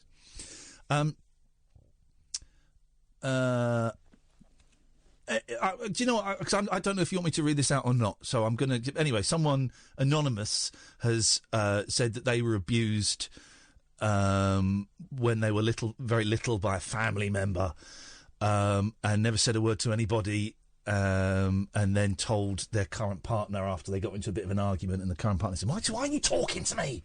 Talk to me! And then this person told his partner, told his best friends... and says, I can understand why it can take years for it to come out. And when it did come out, it was like a ton of bricks coming off. So thank you very much for that. Sorry that happened, and well done. We got a trail now, Oliver. Oh, beautiful. Right. 0344 499 1000 is the telephone number if you want to give us a call. This is the Late Night Alternative, weeknights from 10 with Iain, Lee and Katherine Boyle on Talk Radio. After hours amusement for anarchists, air hostesses and jet-lagged Antipodeans. Can I, Cobbers? Can I crash on your floor? The Late Night Alternative with Iain Lee on Talk Radio. 0344 499 1000. Kind of retweeting sort of both sides of the stuff I'm getting. I'm getting kind of abuse from Jackson fans, as I knew I would, which is fine, which is cool. And I'm getting people who are sharing, you know, rather intimate stories. So thank you for both of those. Thank you for both sides. And I'm just kind of retweeting them. I'm not really... I'm going to read it out. Okay. I'm kind of not really engaging. And normally we wouldn't have Twitter open, but I just think it's quite interesting. I'm allowed to read this, so I'm going to read it as it's written. I'd rather not say this on air. I'm assuming this is from a guy. But I was abused by my sister when I was little. Happened repeatedly for a couple of years. I never said a word to anyone until I told my current girlfriend when she demanded to know why I stopped speaking to her. Oh, to the sister, I'm guessing. Then I told my best friends too. I can fully understand why these lads have come out and said what they said. It's like a ton of bricks being lifted off of you. Thank you, Anonymous. I used to live with someone who had been abused, along with a number of other people, girls in her class, by a teacher. Mm-hmm. And they were taken on sort of school holidays, and he put his special girls in one room, and he would, they were prepubescent girls. Yep. And he would put his hands down their tops and stuff. There was nothing there, but touched them inappropriately, and there's all kinds of stuff going on. Mm. They eventually got the courage to complain, and it went to court. And the judge told them that this was something they'd made up on a board in the playground. Yep. That happened in the 1980s. Yep. Well, the treatment of our kids in the 70s and 80s is abysmal. And do you know what? I think we'll probably look back at this period and go, oh, man. How do we let that one slide? Anyway. So the big story of the day, of course, is there's a phone call over. The big story of the day is Halle Berry's had a tattoo done on her back. That's not the big story, right? The big story is she's topless while she's cooking a fry-up. Oh, that's going to spit terribly. That is terrible. She's displaying. She's got like vines up her spine, and she's illustrating it by she's got an egg. So she's got a saucepan in one hand. We've got her back to us. Saucepan in one hand, an egg in the other, and she's leaning over a cooker. Technique's all wrong as well. That's going to go everywhere. That is going to... Here's the thing, guys. Always wear a top when you're doing a fry-up. Where are the roots of that thing? Upper A-hole. She's best known... I always feel sorry for Halle Berry. Listen to me feeling sorry for the multimillionaire actress Halle Berry. You should be all right. But I always feel that she never quite got a fair crack at the whip. That once she got... And listen, I get it. This is Hollywood and women, right? But the once she kind of got past a certain age... Because I think she was great. She did a really, really good film. Can't think what it was. I always thought she was a really good actress. Better than she was probably given credit for, right? I mean, stunningly beautiful, obviously. But I thought she was a really, really talented actress. And she kind of had like a couple of big films. I always thought then she did the Bond Girl and the Catwoman and a couple of other films. And then she sort of just disappeared. I couldn't name the last film that Halle Berry was in. And I always thought she was a really good...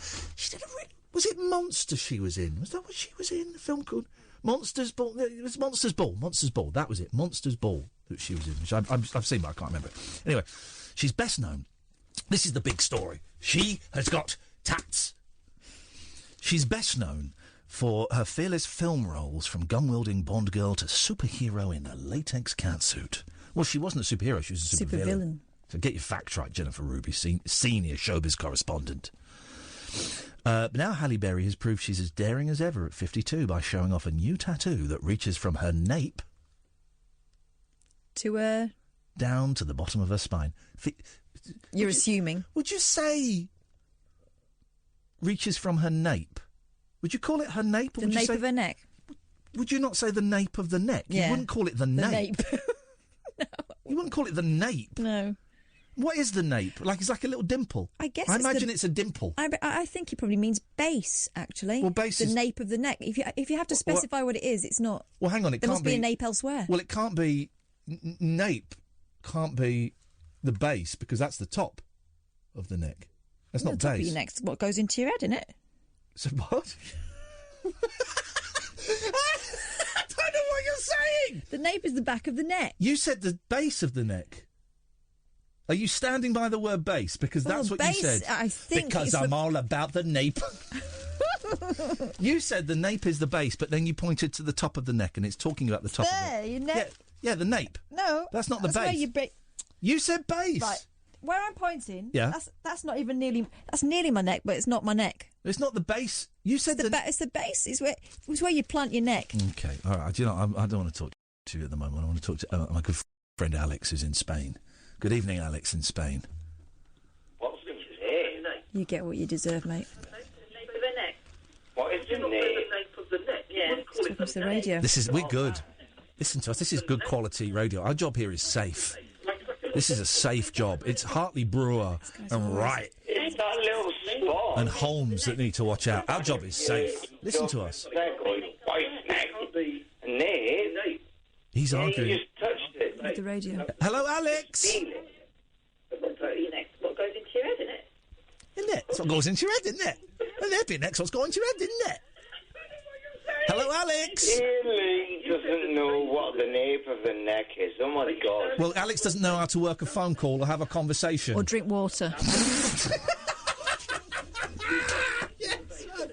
Turn your radio off, Alex. Come and join us. It's a certain point. That's not the base. You said we're going. It's a certain point, dude. Alex, it's like Gogglebox, but thicker. Here's the thing: he's talking to us on the radio, but he could actually be talking to us in real life. Gogglebox, but thicker. Ian, you don't understand. Good evening, Alex. You don't know. You don't understand how to stay sober. Listen. Hello. There we go. Please turn the radio off, Alex. This is good quality radio. Our job here is safe. Otherwise, I'm going back to the Halle Berry tattoo story. 5. Hello. 4. Watch out. Pardon? Hello, Alex. Yes? Could you turn the radio off, please, mate? And then we'll put you through to Ian. Oh, right. Hang on. One sec. Oh, my God. Krypton factor. OK, you've got 25 minutes to switch the radio off. It's an automatic lock-in. Let's leave him. Hello, Alex. I've done it. Well done. Congratulations. I'm going to put you through to Ian now. OK, thank you. What? Let's go to Alex in Spain. Good evening, Alex. Hello? Hello, is that Alex? Yes. I'm going to put you through to Ian now. Are you ready? Yes. OK, just wait on the line and we'll put you through in a second. Thank you.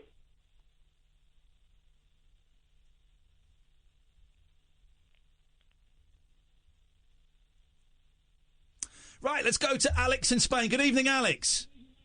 Hello. Alex, are you ready to speak to Ian? Yes.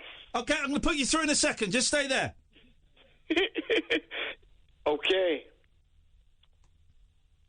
La la la la, la la la la, la la la, madabamba, suiri, ba ba ba ba. Right, let's go to Alex in Spain. Good evening, Alex. Hello? Alex, are you ready to speak to Ian? Yes. I'm going to put you through in a second, mate. Just stay on the line. Thank you. You're welcome. La la la la.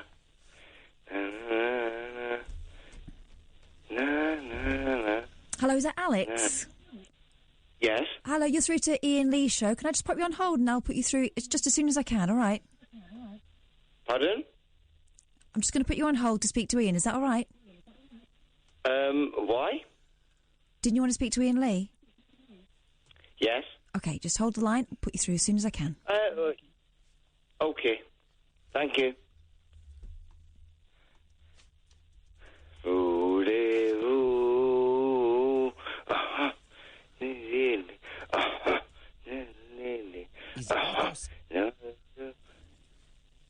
Pardon? Let's go to Alex in Spain. Good evening, Alex. Hello? Alex, is it Ian you want to speak to? Yes, please. I'm just going to put you on hold. If you stay there, we'll come to you as soon as we can. Bit busy on the phones tonight, OK? Can I ask why? Putting you on hold. Yeah.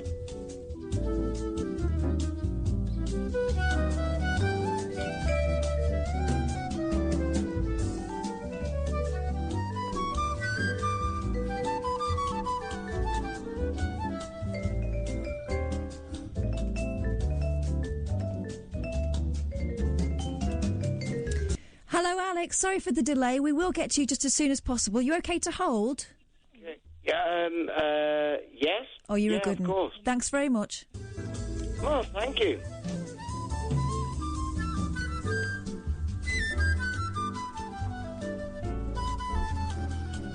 Problem is, I forgot what I was going to talk about now. Oh, what was it? The Michael Jackson thing, that's fine. Hello, Talk Sport. Can I help you? Pardon? This is Talk Sport. Do you want to speak to Jason and Andy? Talk Sport? Yeah, you're through to Talk Sport. You want to speak to the sports bar guys? Did you see No, I wanted to speak to, Did you see the match Ian. tonight? Did you see the match tonight? Between who? Between Manchester and Liverpool. Was it Manchester City or Man U? OK, sorry, did you see the match? Do you want to speak to Andy and Jason on Talk Sport?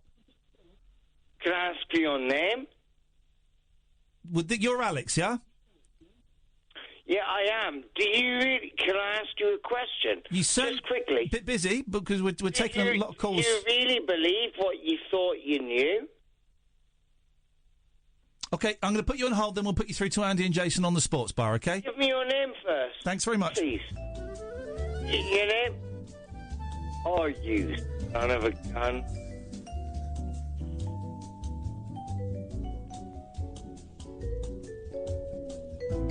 Slippery as a salmon.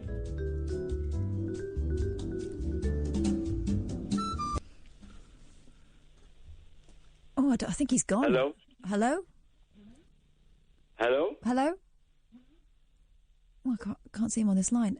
Alex, are you still there? Yes, I'm here. Oh, thank goodness. You're through to Talk Radio. I'm going to put you through to Iain in just as soon as I can. It's really busy. I'll be as fast as I can. You okay to hold? Yeah, sure. Thanks very much.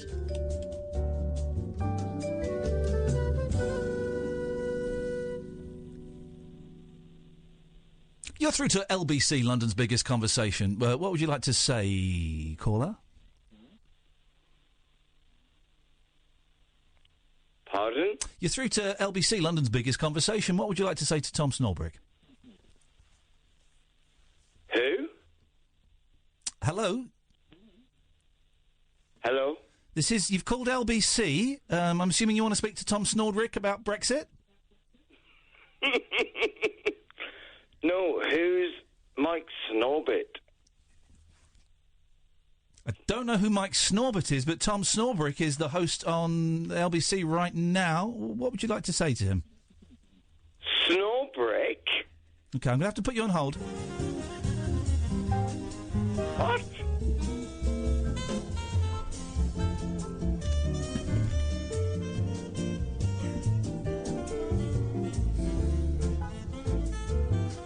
All right. I've got you. Come on, then. It's Lee. Like, what was he called? I can't remember. The swordsman. Hello? Hello, Talk Radio. Can I take your name, please? Pardon? Hello, you're through to Talk Radio. Did you want to speak to Iain Lee? I don't know at the minute. What's LBC? Sorry? What's LBC? I'm really sorry. We're so busy. Can I take your name and I'll put you through to Iain as soon as I can? Yeah, look, I'm sorry. I don't mean to waste your time. I don't want to do that. No, that's fine. You're not wasting my time. Oh, good. What's your name, please? I wanted to talk to Iain. That's fine. But now, because I got sent to a website, not website. Okay, what's your name, please? Lee. Okay. Alex. No, Alex. That's it. Yeah. Is it Lee or Alex? Alex. That's the one. Okay, we'll go with Alex, Lee. Thanks very much.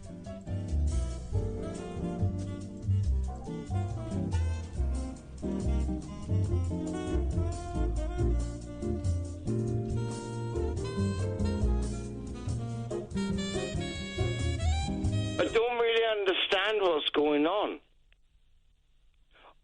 I'm not on the radio.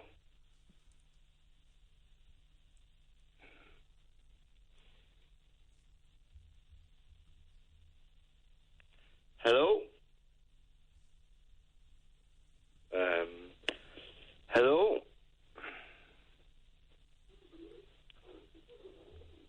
Hello, let's go to Alex in Spain. Good evening, Alex. What?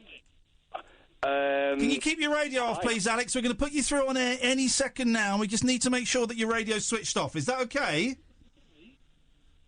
Pardon? Yeah, we're going to put you through any second now.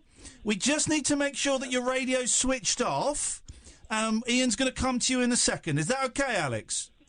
Yeah, but hold on. Okay, it's thank not you. A radio. It's a computer on the internet.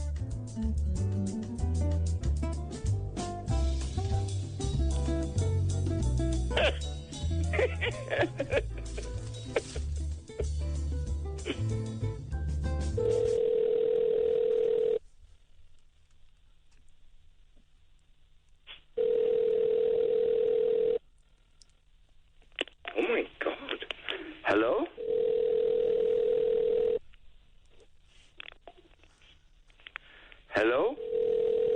You have reached the voicemail box of 2135903. At the tone, please record your voice message. When you are finished recording, you may hang up or press pound for more options. Hello? And goodbye. I don't know who you are. And stay away from my goddamn bank account. It's online, but it's protected by VPN. So...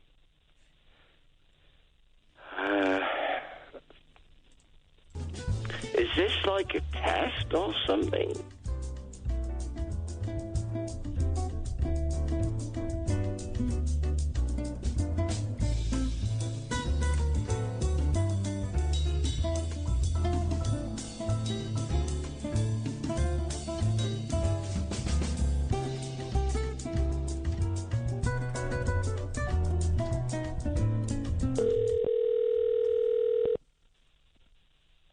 For brand new customers, press 1.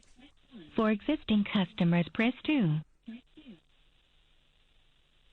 For brand new customers, press 1. For existing customers, press 2. Escucha, tío. Sorry, I didn't understand you.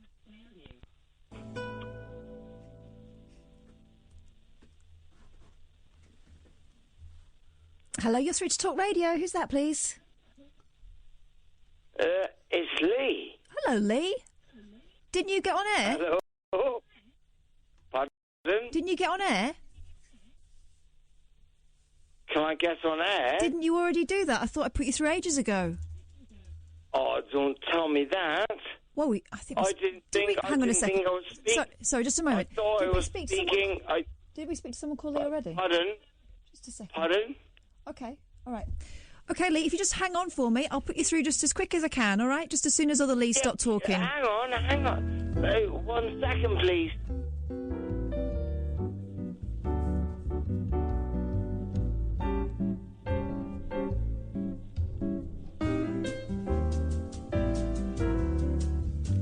Oh, man.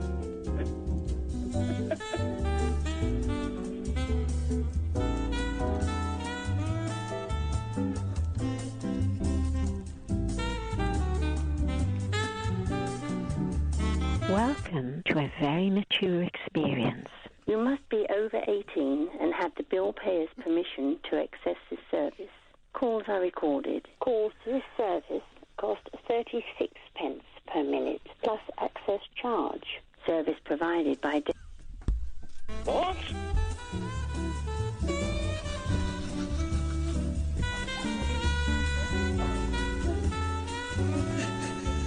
Tell you what, I'm going to put on some tube that you recommended, Iain Lee. Pardon? Are you ready for a live sex chat? Press the start button on your phone to speak live to the woman you just heard. To move on to the next one, dial 1. To hear this one again, dial 2. Or dial 9 for more options. Hello, darling. My name's Jane, and I'm a mature woman. I still love sex, and...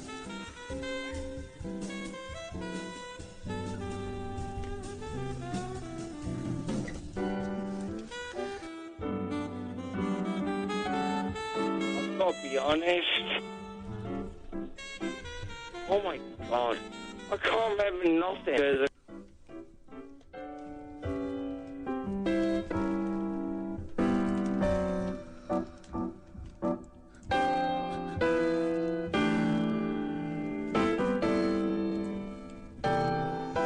Okay, let's go to Alex, who is in Spain. Good evening, Alex. Hello? Alex, we're asking everybody who's been on air if you could rate your interaction with Iain and Kath. It's for a survey, contract renewal survey. So can you just tell me, how was your experience speaking to Iain and Kath tonight, please? What do you mean? when you were on air with Iain Lee and Katherine Boyle on Talk Radio just then, could you rate your experience with them, your conversation, please? In what respect? In terms of rating. 0 for poor, 10 for... 0 for poor, 10 for... Was Kath happy? Was Kath sad? Or were you happy? Were you sad? Well, when you spoke to, with respect, Alex, when you spoke to Iain Lee and Katherine Boyle, how did they treat you? Did they treat you with respect? Did they make you feel warm, or was it an unpleasant experience? You just said when I was speaking to Iain Lee, are you not Iain Lee? No. My name's Oliver. I'm the phone op this evening. Am I on the telephone live? You're on the telephone live now. You were just speaking to Iain Lee and Katherine Boyle. I didn't get a chance to hear the call. How did it go? You're Iain Lee, dude. No, I wish I had his money. No. This is Oliver. I'm the phone op. Can I help? Yeah, you're Iain. When you spoke to Iain on air, how do you rate the call?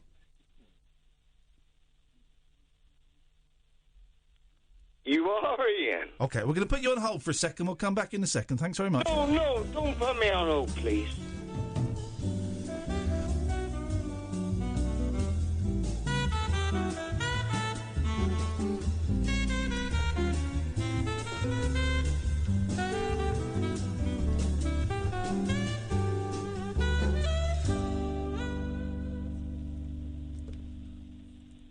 Hello, Lee. Are you still there?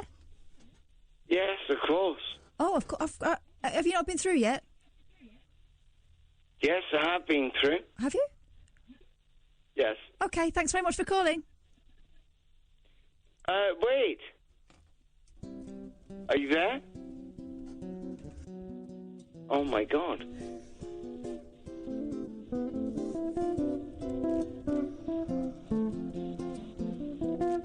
What is this?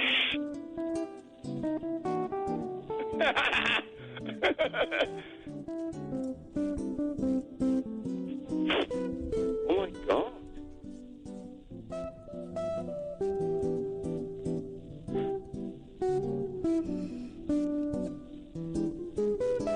And so that's why when the thing came, I had to order it, and we sent it back, and we got a full refund. It's incredible. And I have to say, it was excellent customer service, because we don't often, in this society, tell people when they have done well. And I have to say that this company were absolutely amazing. Me? Let's go to Spain. It's Alex. Alex, good to speak to you. You're live on the air. What can we do for you tonight, Big Al? How are you doing? Very, very well. We haven't got much time. What do you want to say? I forgot. Oh, mate, we're out of time. We've got to go to the news. The Late Night Alternative with Iain Lee on Talk Radio. We have ways of making you talk. I've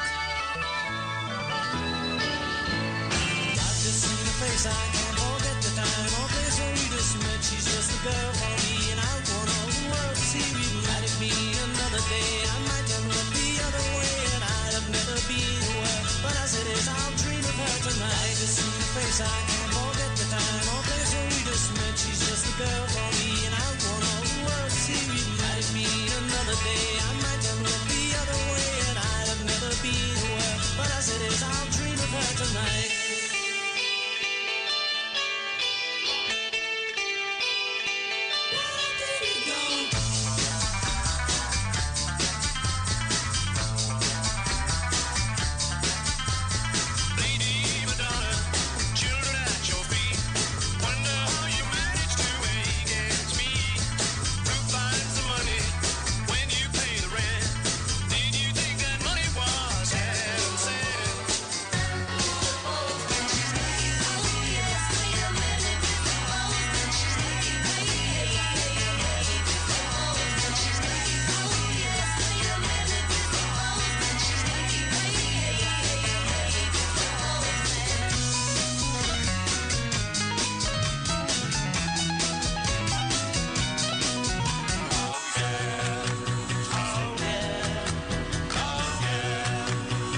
So she's best known for her fearless film roles, from gun-wielding Bond girl to superhero in a latex catsuit. So it's not superhero, supervillain.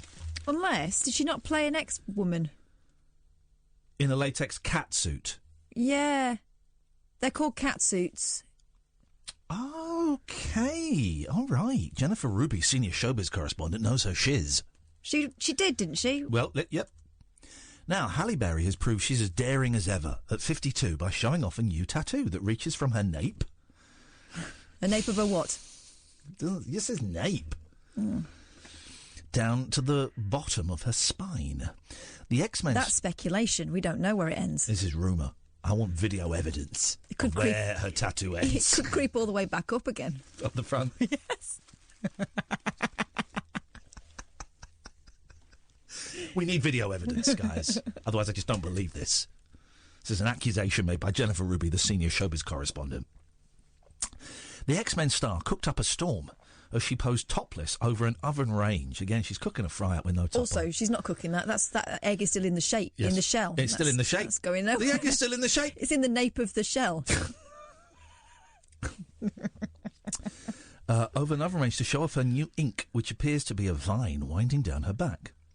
Wearing a low-slung sequined skirt and holding a frying pan, an egg as rather bizarre accessories, a gleeful Miss Berry posted the photograph on Instagram with the caption, "Who says I'm not a mermaid?" Huh? What does that mean? Oh. The vine tattoo was not visible when the mother of two walked the red carpet at the Golden Globes in January because she was wearing clothes, or at the Costume Designers Guild Awards on February the 19th. The CDGA's happened and I wasn't invited? Man alive! It's not clear whether the ink is permanent or not. All right, so it's not. But it would not be Miss Berry's first time under the needle. She's also a heroin addict. No, she's not. Her other tattoos include one of her ex-husband David Justice's name, which she infamously had inked on her buttocks. Did she? Before covering up with a sunflower when they divorced in 1997. Ah. So... I need evidence of that as well. That might not be a vine. That might be a sunflower strand. And Right, it's going, so pointing downwards to where the sun don't shine.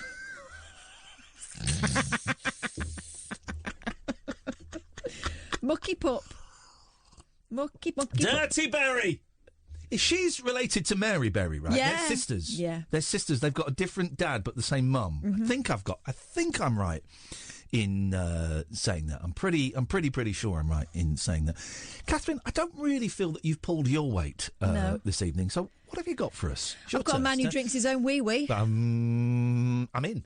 For the past 3 years, a 37-year-old interior By the designer... way, sorry, can I just say? Yes, hi.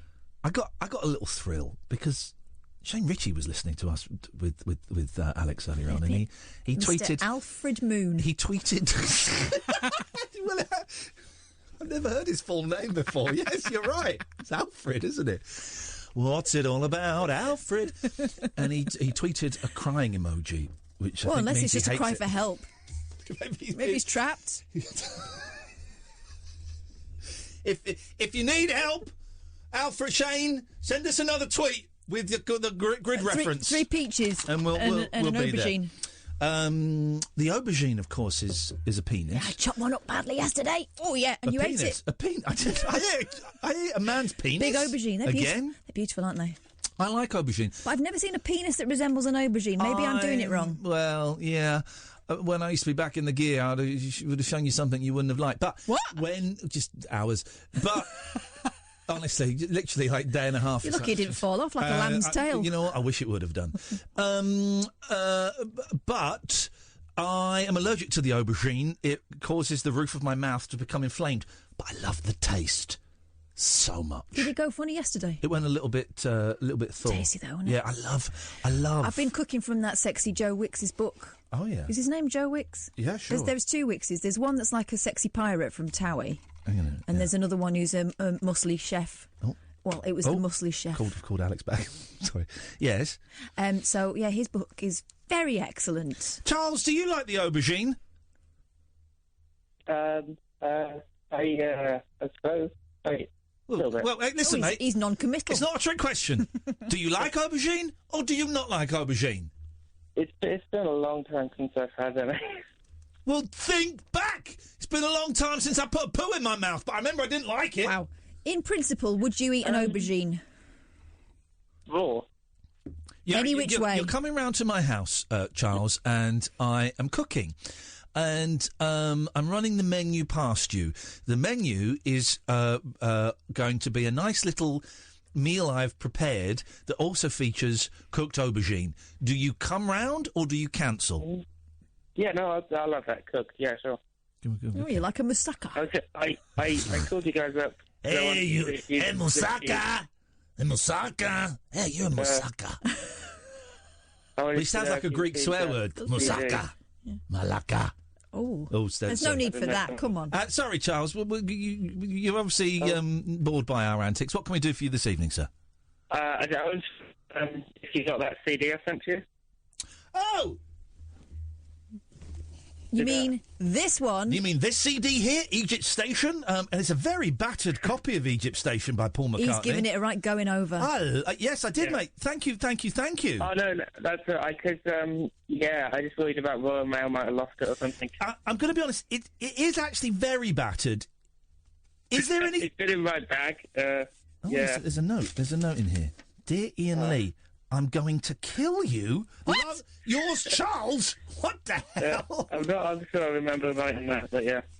Hey, listen, man, you're very generous. You're very kind, and it is. I received it today, and it's really appreciated, Charles. And no, that's awesome. Yeah, I was worried. I was worried you might not open it after the people putting bombs in letters and things. I was worried you might. Hey, listen, get scared. I ain't afraid of no letters. No, I saw it. I saw it today. I came in, and it was. I was really thrilled, mate. That's very kind of you. Thank you. I'll see you. Cheers, Charles. Thank you.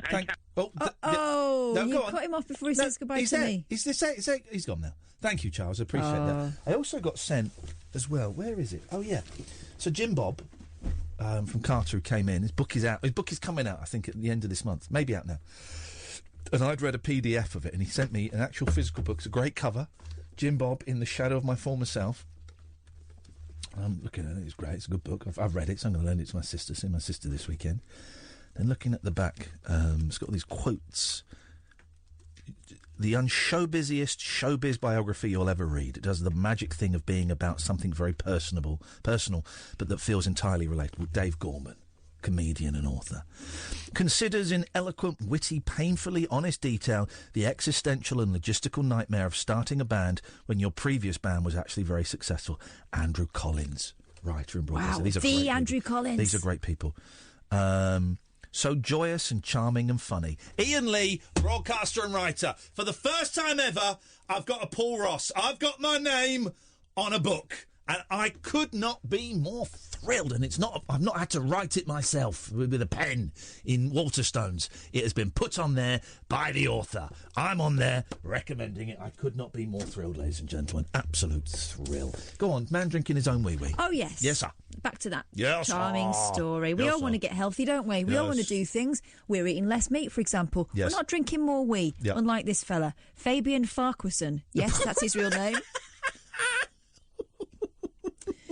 Used to enjoy his urine fresh, but not ferments. Not ferments. I think they mean now. What? This is the mirror again. Not now, ferments. yesterday we were talking about someone had gotten something in the mirror. Okay. No. It's Kath's. Now what do they call Grammar it? Workshop. That's it. Grammar Corner. Kath's Grammar Corner. Come on, mirror. Come on. You can do better than this. Fruitarian man swears by drinking pint of old urine every day to feel, quotes, amazing. Amazing. Fabian Farquharson used to enjoy his urine fresh, but now ferments it for extra health benefits. Fabian Farquharson. Yeah, there he is, chugging it. Oh, he's got like one of those water bottles that everyone carries around. It looks like cloudy lemonade. He needs to drink more water and less wee-wee. A balanced diet, 8 hours sleep. Oh, that would be lovely. And 20 minutes of exercise a day. We know that all of these are building blocks for a healthy lifestyle. Oh, God, this guy makes me want to puke. Fabian Farquharson, however, has his own trusted wellbeing method, and it's probably not to everybody's taste. Although Demi Moore's partial, or at least was at one point. Well, as we have done, we've spoken before about You were going to drink Joe Swash's wee, weren't you? No, don't we talk about various members of different... I think it's Nigerian. Certainly certain African communities consider urine to be good for the face. We've had callers. I think was Leslie one. We've had callers from African. Was he Jamaican? Mm-hmm. Was it Leslie that did it? Leslie said, yeah. But sometimes like nans would get nappies, wet nappies, and would wipe the child's face with it because it's or even wipe their own faces because the urine is supposed to be good for the face. Well, if that's the case, I want spots. I think urea is Urea Heap, great band. Urea is used in cosmetics, but I don't know whether it's made or whether it's squeezed out. For the past 3 years, the 37-year-old interior designer has been gulping down on a rather unusual concoction. Having read up about the so-called health benefits of urine, Fabian from Sheffield now happily drinks a pint of his own quote-unquote product every day. I couldn't make a pint every day. A pint? You need to drink more wee. Fabian began researching alternative therapies back in 2013. A pint. After continuously suffering from stomach pains, which doctors hadn't been able to diagnose or treat successfully. Right, so he's from Sheffield. I was travelling a lot for work and eating junk food. Burger King, McDonald's, anything convenient, Fabian says. With no cure explanation in sight, Fabian decided to adopt a more holistic diet and commenced a fruitarian diet, where you only eat raw fruit, and says he noticed a difference almost immediately. As part of his research, Fabian then stumbled across information about drinking urine. I've always been open-minded about that sort of thing, so I decided to give it a go and drink it fresh. What, with a pipe? Standing on his head? Outrageous. Oh, there are pipes. There are pipes. Look. Oh, my God, he's got like a whole He's got water a system. It looks a bit like someone's doing home brew, but literally he is brewing it at home. It tasted a lot like bitter ale initially. It was quite strong, but not a terrible taste, and I had no problem finishing the glass, you dirty, dirty get. The effects he felt were even more instantaneous than those of his old fruitarian diet. It was about half an hour later I started to feel amazing. I was absolutely bursting with energy. Now I'd never go a day without it and would recommend it to anyone. Having felt better for drinking fresh urine, Fabian then began having some for up to a month. Leaving it for up to a month to ferment. No, that is going to hate this guy's house. Farquharson's house stinks of piss. He's trying to make... Imagine being his neighbour. He's trying to make wee beer. A month to ferment until it reached a level of pH 9. Oh, right, yeah, OK, so this is science of a sudden, isn't it? This, he explains, is because ageing the urine, it goes through a magnification process and any purported benefits are made more potent. I'm sure it is. Flipping heck. Dirty boy. Explaining the process of ageing his urine, Fabian said, I store it in glass containers like mason jars, label it with date and then leave it for around 30 days. Good grief. I wonder what his wife thinks of this. Oh, hang on.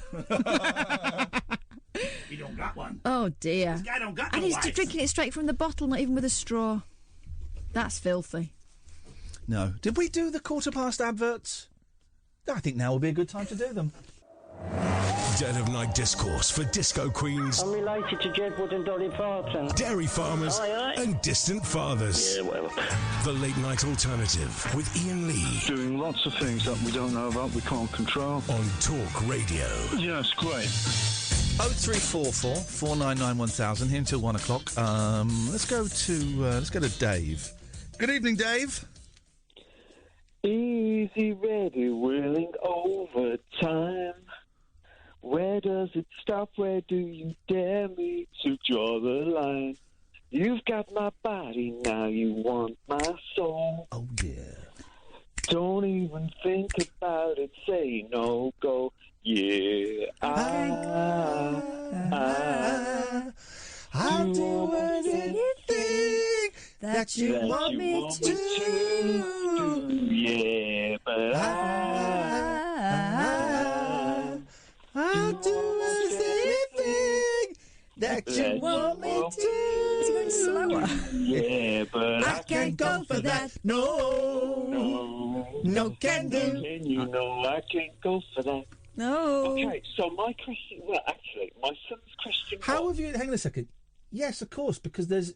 How have you never noticed that before? There's No, but he started going even slower. Yes, exactly, because there is a Put off by us. No. How have you never noticed this? I do know. What? Go on then. What? There's a delay. Right, so he's hearing it slightly later than us, so he's trying to keep up with us, but it's going slower. He should have just carried on if he was a professional. He doesn't... He doesn't understand that and I don't know how I it think works. he did it on purpose. Please be quiet! What? I don't understand how it works. It should be, but if he sings a song and we sing, he hears it like a bit later. I nearly saw that. I know you did. The genuine One day I'm going to get you. I hope that worked. Did that dump work? No. Yes, it did work. You heard that, Dave. Don't tell anyone what I said to Catherine. Only you, Catherine, and Oliver heard that, okay? He told me to. Dave? Hello? Don't tell anyone what I said to Kath, okay? That's private. Okay. What can we do for you tonight, David? Okay, so that song... Is this the first-time caller, by the way? It's Dave. First-time caller. First-time caller, yeah. Yeah. I've been trying to build up the courage to call for months. Well, I'm glad you did, because the show is about to... it's been very flat tonight, a flaccid show, and now it's about to take off. Okay, so that particular song there, Hall & Oates, I'll do anything that you want me to, but I can't go for that. Yeah. So my 9-year-old son asked me, Dad, what can't you go for? I said, well, what do you think? And he said, jump in a pond. Oh. I said, I don't think it's that. Have you got any other ideas? He said, risk my life for you? And I said, it could be. Any other ideas? He said, share my online password. Oh. Those are the things that he wouldn't do. No, it's you want my soul is the answer. No, but he's turned it into... Please, Catherine, why are you being so obnoxious tonight? Because this is a complete waste of time. It's not. It's a fool's errand. It's not. He's turned it into a fun phone-in. What wouldn't you do? What wouldn't you go for? Have I got that right, David? Yeah, I asked him, what do you think he means as a 9-year-old sing that song? Oh, no, sorry, I misunderstood. What he means is he can't have my soul. I misunderstood. Kath was right. Yeah. Is Kath short for Cathedral? It's called... It's short for Kath, you handle this, and you can't...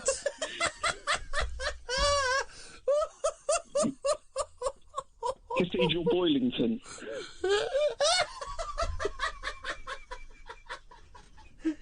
Oh, it wasn't that funny. It really wasn't. I mean, it was fast, but it wasn't funny. Cathedral Boylington. That was good. I enjoyed that. I'm trying to work up a joke that isn't too inflammatory about generally being empty in the week, having paid people coming in at the weekend, people visiting in the weekend, monks entering you. I'm trying to work up Cathedral. I'm trying to work up that on a Sunday she has a whole choir. I'm trying to work up a big butt, abbot. I'm trying to work up a little routine here around Kath being short for Cathedral, and about people entering you. Not as many as he used to. There we go. Back in the and of course I've got one.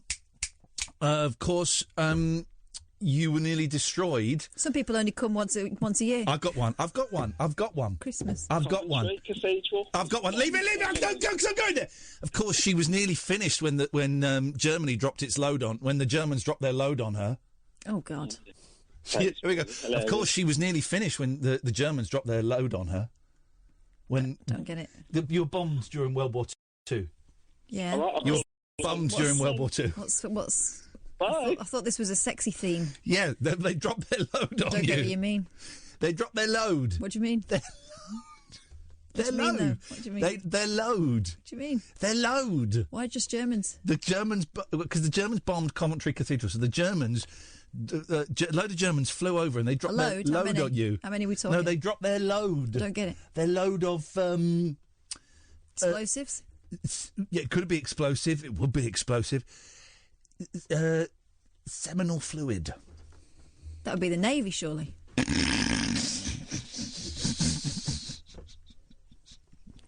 Anyway, good joke, guys. Well done. Dave's gone. I should think he is. Let's play a trail for someone who does a professional show, please.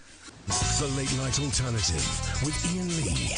Unfiltered Night Talk with the original king of unconventional conversation on Talk Radio. We have ways of making you talk. I think tonight's show is probably one of the worst shows Yeah, ever. I think it's been absolute pony. Okay. I think it's been too much of you in it. A dog walker who thought a car had crashed rushed to help and found a couple having sex on the back seat. A dog walker, eh? Felicity Rowlands, 31, spotted a Renault Clio, excuse me.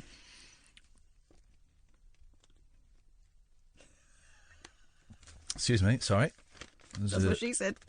Yards from houses with its indicator on at 5 p.m. 5 p.m? That's very early, isn't But it? as she approached, For that she saw the caper. car in the quiet cul-de-sac rocking and decided to video what she suspected was going to be foul play. Ah. Pervert. Admin worker Felicity from Bromborough, Merseyside. Merseyside from Liverpool, home of the Beatles, said the pair carried on despite seeing her. She added, "He had his indicator on. I'm from Liverpool. I'm for us. It's Paul McCartney.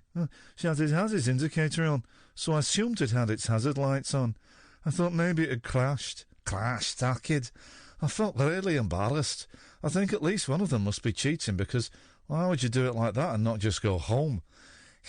Kids play around there too. It's so inappropriate in broad daylight.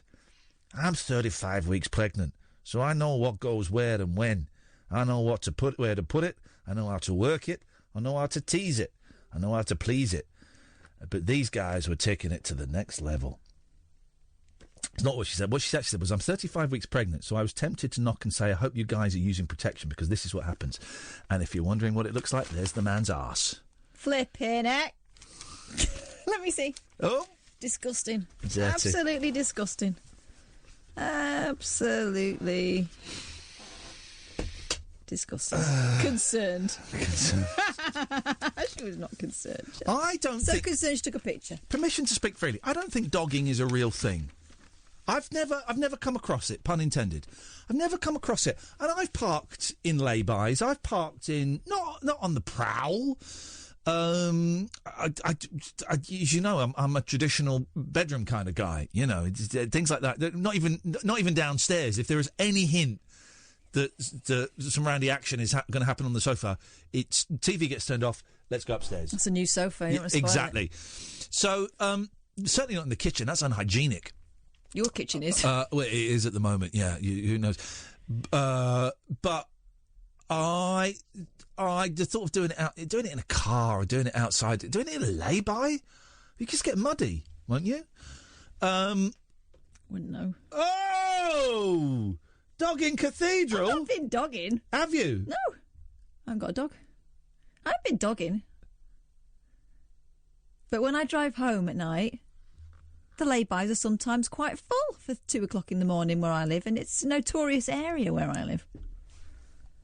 Something like that. I've no idea. That's outrageous behaviour. I mean, you know, I don't really see why you would choose to do that. But then again, you know, whatevs.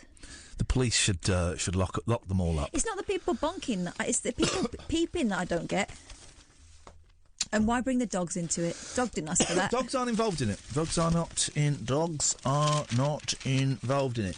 Here you go. Listen. We live in a world where you can spend 3 or 4 quid on a cup of coffee these days. Well, how about 15 quid? What? If you balk at the prices in your local coffee shop, then this brew will certainly keep you up at night. At £15 a cup. No. The star item at Le Café Alain Ducasse may seem steep, but its owners hope coffee connoisseurs will take the hit for what they claim is the perfect blend. This is just taking the mick. Get a flask. I've got a flask, and it's changed my life.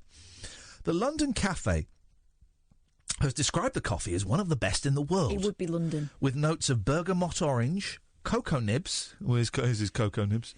Grape, red berries, and honey. Was there coffee in it?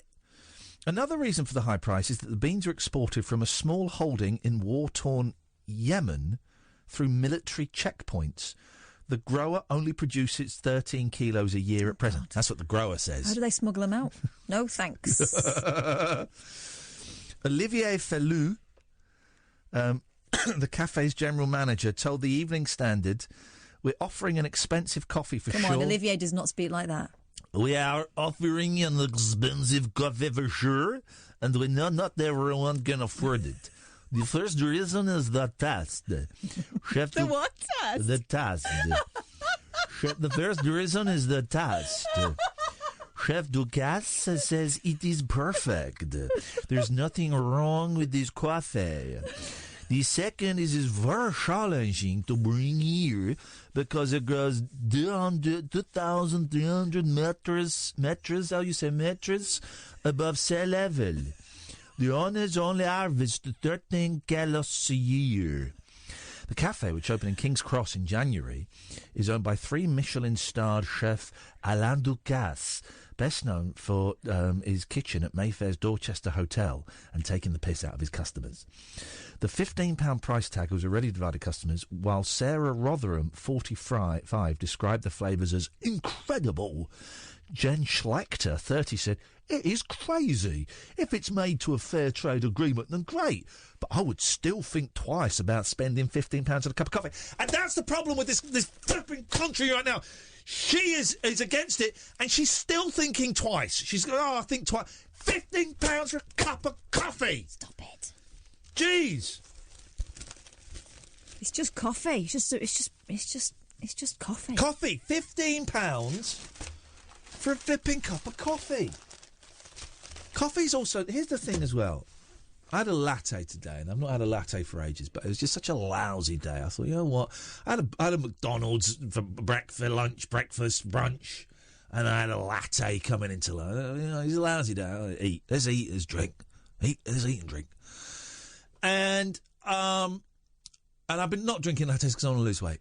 So I've been drinking Americanos with a dash of milk. Right? Here's the thing. Coffee's not very nice. It's not a very nice drink. It's a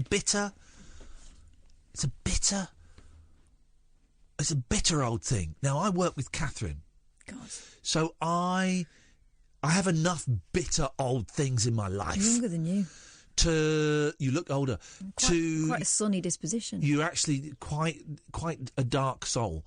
So to add more bitterness, more tasteless, vile, foul-smelling bitterness that makes my stools go darker. I don't go anywhere near that. Then that to me is just nonsense. Not nonsense. Nonsense is to me. Catherine, what stories have you got? People have stopped calling in, and shame on you. Shame on you. Here's the thing, listener. Let me actually put that down. Here's the thing. You're going to miss us when we're gone. When we're gone, we're going, and it's going to happen. It's going to happen at some point, right? I just got the vibe.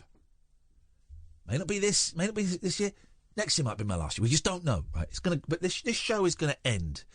This show always ends. Trust me. From my past experience, I have been fired from more radio stations than you've had hot dinners. It's virtually unemployable. If you've had less than 5 hot dinners. Whereas I stuck it for 18 years, same place. Yeah, because you lack imagination and drive. Whereas I'm a go-getter, I'm a risk-taker, I'm an artist. Liability. Yeah, you're a safe pair of hands, and who wants a safe pair of hands? You. Not really. I got you out of the BBC local radio because I didn't think licence fee. So here's the thing. This show is going to end one day, right? Yeah, now. And you are going to miss it, dear listener, when it's gone. I won't. Remember Iain and Kath? It's like you miss... When we were still talking, do you remember? We missed the golden hour with Tommy Robinson. Right? Remember that? You remember the Human Zoo with Tommy Robinson, right? Remember that? You remember the phone-in about bringing bullfighting to England with Tommy Robinson, right? You remember all of that? And you miss it, okay? Not Tommy Robinson, Boyd Hilton, Tommy Boyd, right? I wish I could find... Well, this is going to disappear. It's going to go. It's going to be gone. Have we got ads coming up Oliver? Good, right. Have we? Is that well? Doing a more? There's neither a yes nor a no. I'm going to say 12:40 ads. Yeah, it's happening. But one day I won't be able to bully and belittle Oliver or Sam or the other losers that come in. You're not a loser, by the way. You're a favourite. This show won't be here. And if it won't be here, it's your fault because you chose not to phone in. That's all I'm going to say. So, 0344 499 1000. Pretend this is the last ever show that we're doing. What do you want to say to us? What do you want to say to us before we go? Okay, phone up and say it to us. We're going to take... You rest easy, Oliver, because we're going to take calls straight to air for the last 20 minutes of the show. You phone up and you tell me and... so sorry, I've forgotten your name. Catherine. Your boss. Catherine. Yeah, whatever. You phone up, pretend this is the last show, and you tell me and Catherine what you've always wanted to say to us. 0344 499 1000. This is Tom Radio. Tales of mystery and imagination on the radio show that does things differently. Dolly Parton, I listen to a record all day long. The Late Night Alternative with Iain Lee. I'm a nut job, but not that kind of nut job. On Talk Radio. Honest to God, it's the new Breaking Bad. Oh no! Call straight to air until Paul Ross comes in as you tell us, pretend this is the last show. It could be. We just don't know. What do you want to say to me and Kath that you've never had the chance to say? Because this could be the last time you ever get. Let's go to line 2. Line 2, you're on the wireless. Hello, Kath. Hello, Ian. As it is the last ever show, could you answer me one final question? Of course. Is it India? Thank you very much indeed. Let's go to line 3. Good evening, line 3. I've got a micro penis. Thank you very much indeed. OK, it's not quite the stuff I was saying. Just to clarify again, in case you've not quite got the rules of the game, imagine this is the last ever show that we're doing, and you'll never get a chance to phone me or Kath again. So what would you want to say to us? We'll take calls straight to air. 0344 499 1000. 0344 499 1000. Let's go to George. Good evening, George. Hello. It's beyond my imagination. I haven't. Jesus. I haven't received the tapes yet. Yep, did you really post them? Yes, mate. But they were. They were sent yesterday, and they will have gone in this morning's post. Yeah, we put them in the post thing last night because we work a late shift. The postman doesn't arrive till about 1 o'clock in the afternoon. So I have my mouse today. I was stuck with George because my mouse has just died and I can't cut him off. Okay. And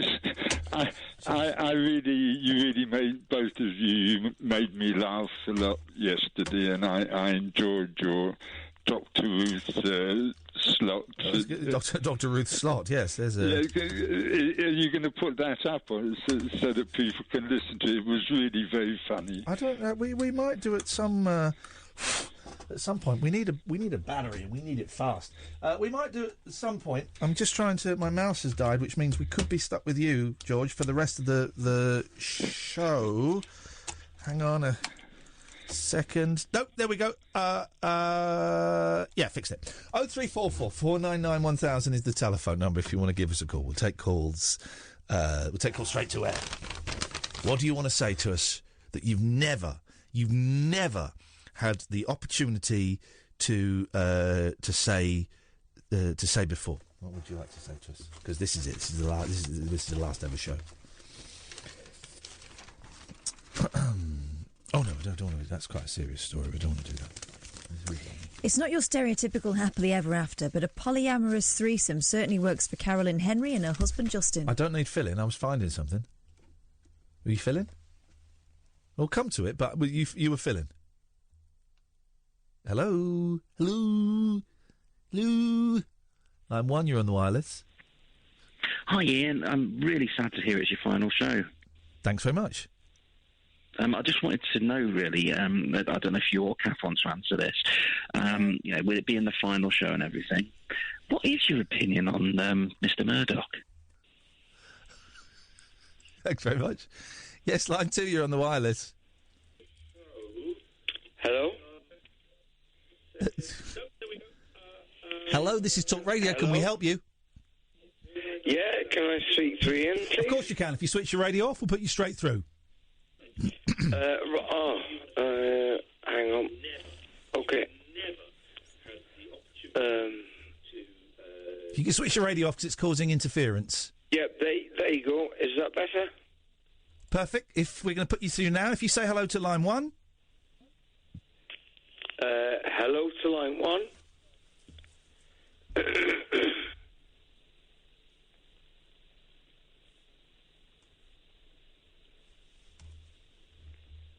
Hello to line 1. Good morning. How are we doing? Who are you? It's Davy. Pardon? It's Davy. Davy? Yeah, for Edinburgh. Listen, if this really is your last show, I just wanted to say to yourself and Kath, just thanks for everything, man. Just, from the heartwarming, the heartbreaking, the humour, the whole 9 yards. Just listen. Thank you very much for everything. Kushti. You've been amazing. Yeah, no, you're welcome. You're welcome, man. That's why we're here. We're here to do that, to make people, feel better. Right, well, you do that, man, and you help people when they're in need, and so that's why you're an invaluable service, and it shouldn't be the last one, but that's just my opinion. I appreciate that, and thank you very much. Yeah, that's great. What's that music you're listening to in the background? Are you playing a computer game? Oh, mate. What was your name again, please? What's your name? You come here often? Pardon? You come here often? Is it your first time, like? Did I call you orphan? Yeah, if you want, whatever. No, I didn't call you orphan. Sorry? Hello? Hello? Hello? What's your name? Who are you? John? John? All right, John, how you doing? What do you mean, who am I? Who am I? You called me. Didn't you? Good evening. Pardon? How are you? How are you? How am I? Yes, how are you? Yeah, I'm fine, thank you. How are you? Who are you? How I am. Me, I'm Ian. Pardon? What can I do for you? It's Ian. Pardon? Hang on. Hang on a second. Pardon? Wait, can you say it a bit slowly? A bit more slowly and a bit clearer? A few of your texts coming in here this morning, an alternative view on the Jimmy Savile story. This texter says, I wish everyone would stop criticising Jimmy Savile. He was a nice man. When I was 8, he fixed it for me to milk a cow.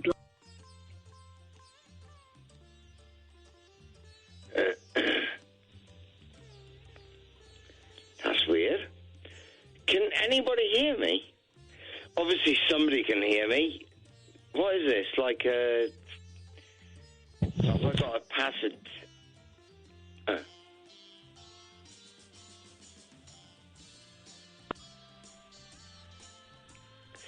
Samuel, answer the phone. Oh, it wasn't Samuel. What is it? Hello. Hello? Hello? Yes, hello, how are you doing? Pardon?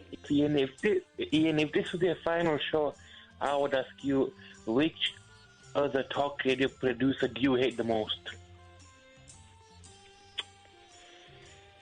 The thing is, you got to question yourself.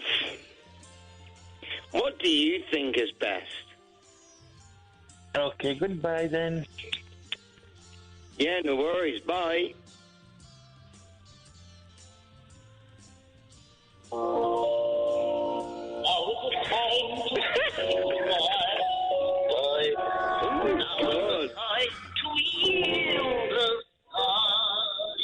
Yield it. Now time to work.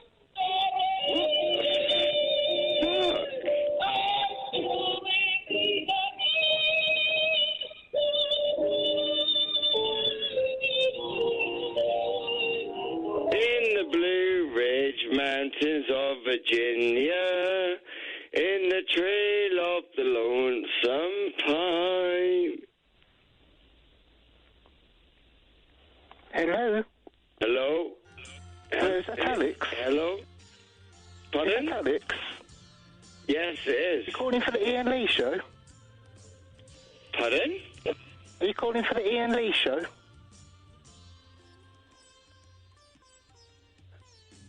Do you want to go on Iain Lee? Pardon?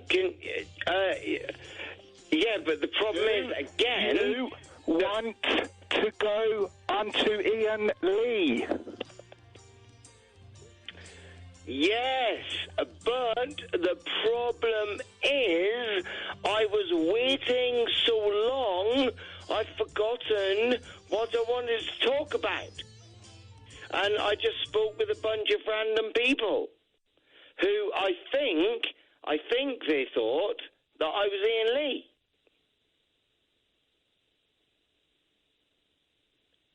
Oh, you haven't cut me off. I've been on... God.